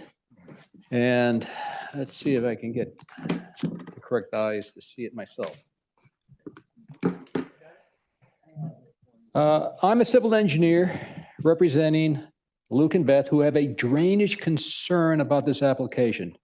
I find that their concerns are valid because the drainage leaving town property causes clear flooding on Route 106 in front of their homes, together with flooding on the numerous driveways and yards downstream, on the downstream side of Route 106. A short distance downstream, this water course returns to the other side of the road, again on town land. I do not see the current application drainage design helps the situation, but believe it hurts the drainage situation on Route 106. But I find there is a solution that may be in the best interest of my client and the town. As shown on the attached topographic maps, this drainage comes from Copel Field, can be directed onto other town land, which leads this drainage to a point downstream from both the drainage crossings on Route 106. This solution might also have the ability to solve other present drainage problems caused by the different fields already improved with the artificial turf. And I'd like to zoom in over here. I do want to put on the record these contacts. As part of my due diligence, I got a hold of Joseph Ouellette, who is one of the head guys. He handles the State Traffic Commission. And he looked into this and he introduced me to his drainage engineer, Emil Basic. And he told me that the state knows there's problems on Route 106, that the state is got their staff engineer, Emil, working on it and getting a preliminary report, perhaps in months. And in speaking with Emil, he is very interested in what's going on here. And he asked me to report what I learned to him so they could incorporate it as part of their drainage. And he says that they're getting ready to hire a private consultant to further look into the drainage issues on Route 106. And Joseph Ouellette told me that the state expects that they're going to have to spend money to fix the drainage issues on 106. So let me see if I can get to the second page. Now, this is an aerial photograph with topography that was done by the state. They did it, the whole state, 1 foot contours. And this shows the condition when they did the photograph in 2016. And you can see where we have Copo Field. And this is part of the downlands. Here is my client's property, and there's a crossing right here. Apparently the town land also extends on the other side of, I can't say it, Landfield. I'll never say it right. I just can't do it. But I call it L Road. Okay.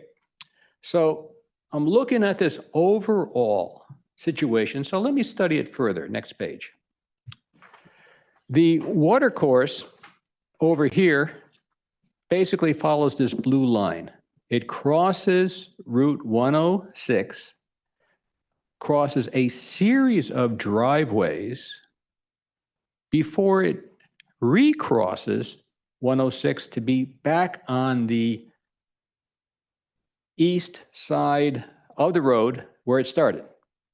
And then it goes underneath a railroad trestle further down. And I'm studying this topography and came up with some interesting ideas.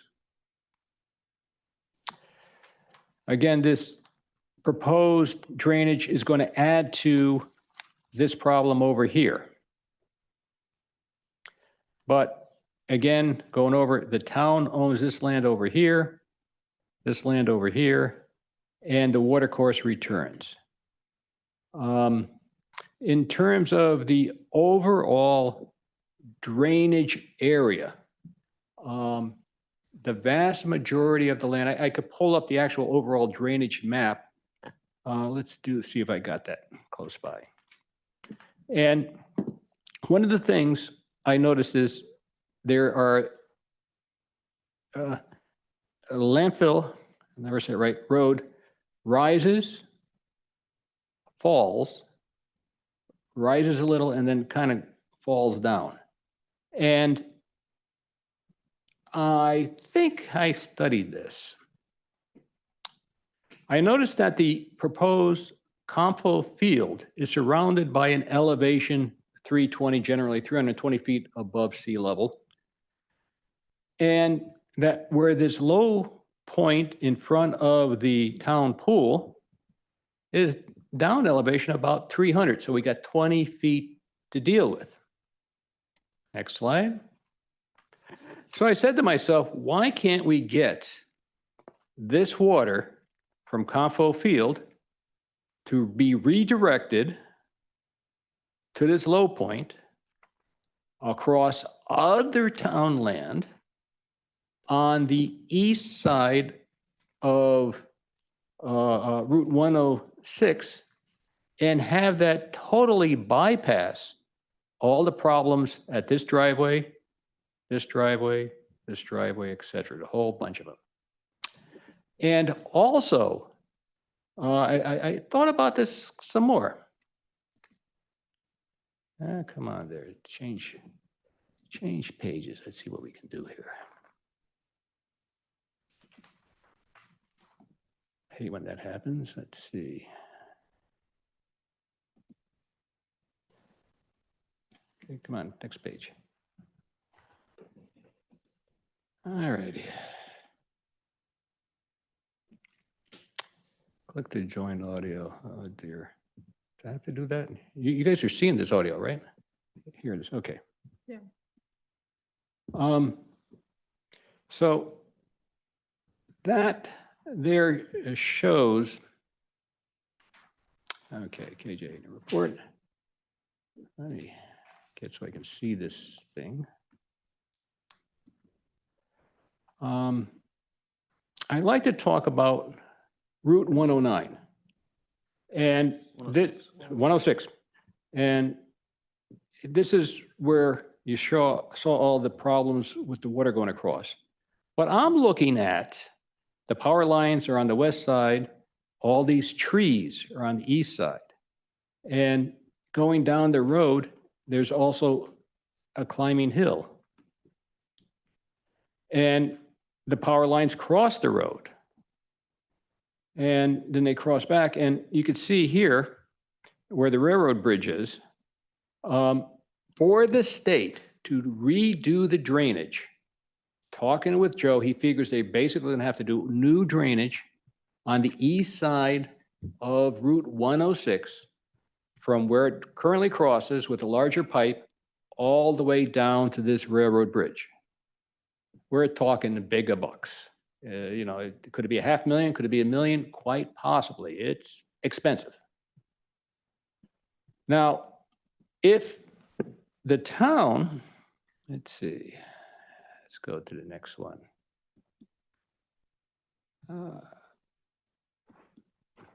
Okay, as promised, here is the overall watershed, this red line. This runs the ridge of the drumlin, that hill, all the way down to the North Street. And you can see how it kind of goes near this intersection and down and around. That is the total drainage area.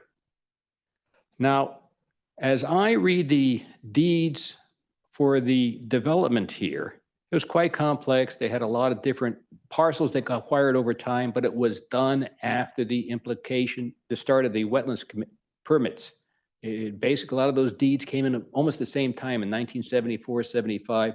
So the entire development the town did was after the start of the wetlands permits. So all these little culverts over time technically impacted wetlands, but may not have been permitted. On this here sheet, you can see where the intersection is.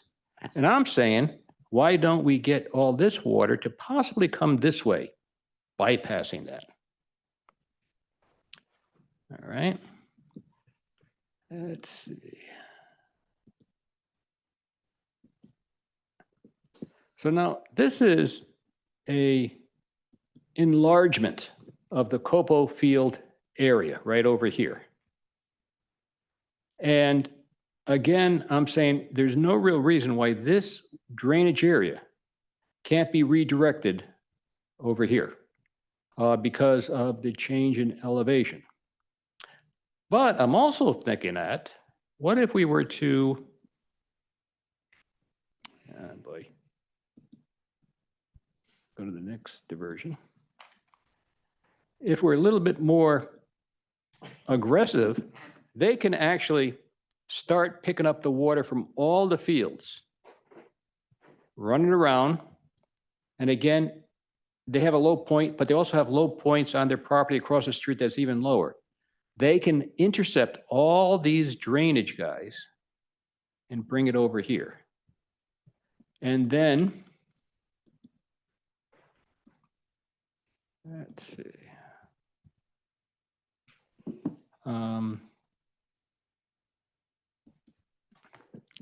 That's the intersection. Let's see if I could find the one I'm looking for.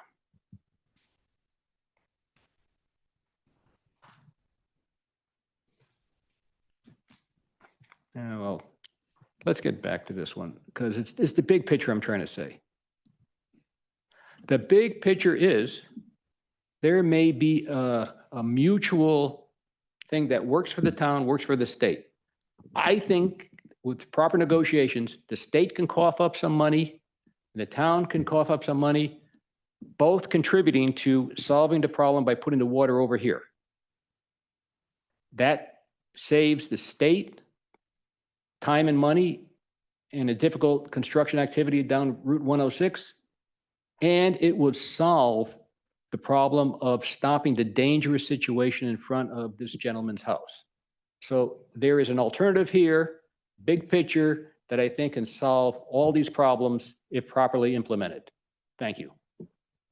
How many other people, neighbors, are experiencing similar problems as you are? Are you the only one? I don't know. You don't know? I don't know the answer to that. I know my neighbor to the south. Yeah. They have a problem. I know the one after that, the one who sent in the letter has a problem, but I haven't spoken to more than 2 houses away. Good.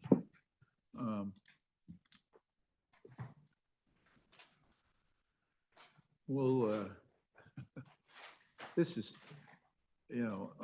we've got to talk to the town, and now that you've raised this question, that's what we're gonna do. The town. They're hearing it. Yeah. Everyone is on the call. Mike Segan and his team and Tom Nelson and. Is there anything you Singer's want to here. add now? Not at present. Okay. Yeah, I okay. think now everyone digest all this information and. I just want to reiterate, my wife and I don't oppose the field project. We oppose the destruction of the wetlands and the safety issues. And we wish that the town would have been willing to talk to us about these issues that they were aware of. We're not under any obligation to present alternatives here. The applicant is required to present alternatives, but here's an alternative Jim presented that would incorporate what the state's trying to accomplish, which is taking runoff off the road with what the town's trying to accomplish with the fields and what this board is hopefully trying to accomplish with not destroying the wetlands. It addresses the issue Alexandra raised about how difficult it is to discharge water onto a 40-degree slope, especially with these soil types. And this is just one option that for the town to consider. All right, is there anything else? We're gonna. And that's it. I appreciate everyone's time We're gonna tonight. continue this. Thank you. In 2 weeks, yeah. That's what we're gonna do. We gotta read it. We got a lot to read, a lot to digest, as Kathleen said. Appreciate your time and consideration. It is a public hearing. I do not see anyone else on Zoom, but if you could stop sharing your screen, Jim, that'd be great. Maybe you should just call for that, see if there's anyone else on Zoom that wants to make a comment or any concluding remarks from the design team. Okay, is there anyone else on Zoom? You say there's none. I'm not seeing anyone other than, you That know, want the to folks make that any are. comments? Yeah. There's no other. Anyone in the audience? No, there's nothing there. That's it. Just getting on the record. Any other comments from anybody right now before we continue this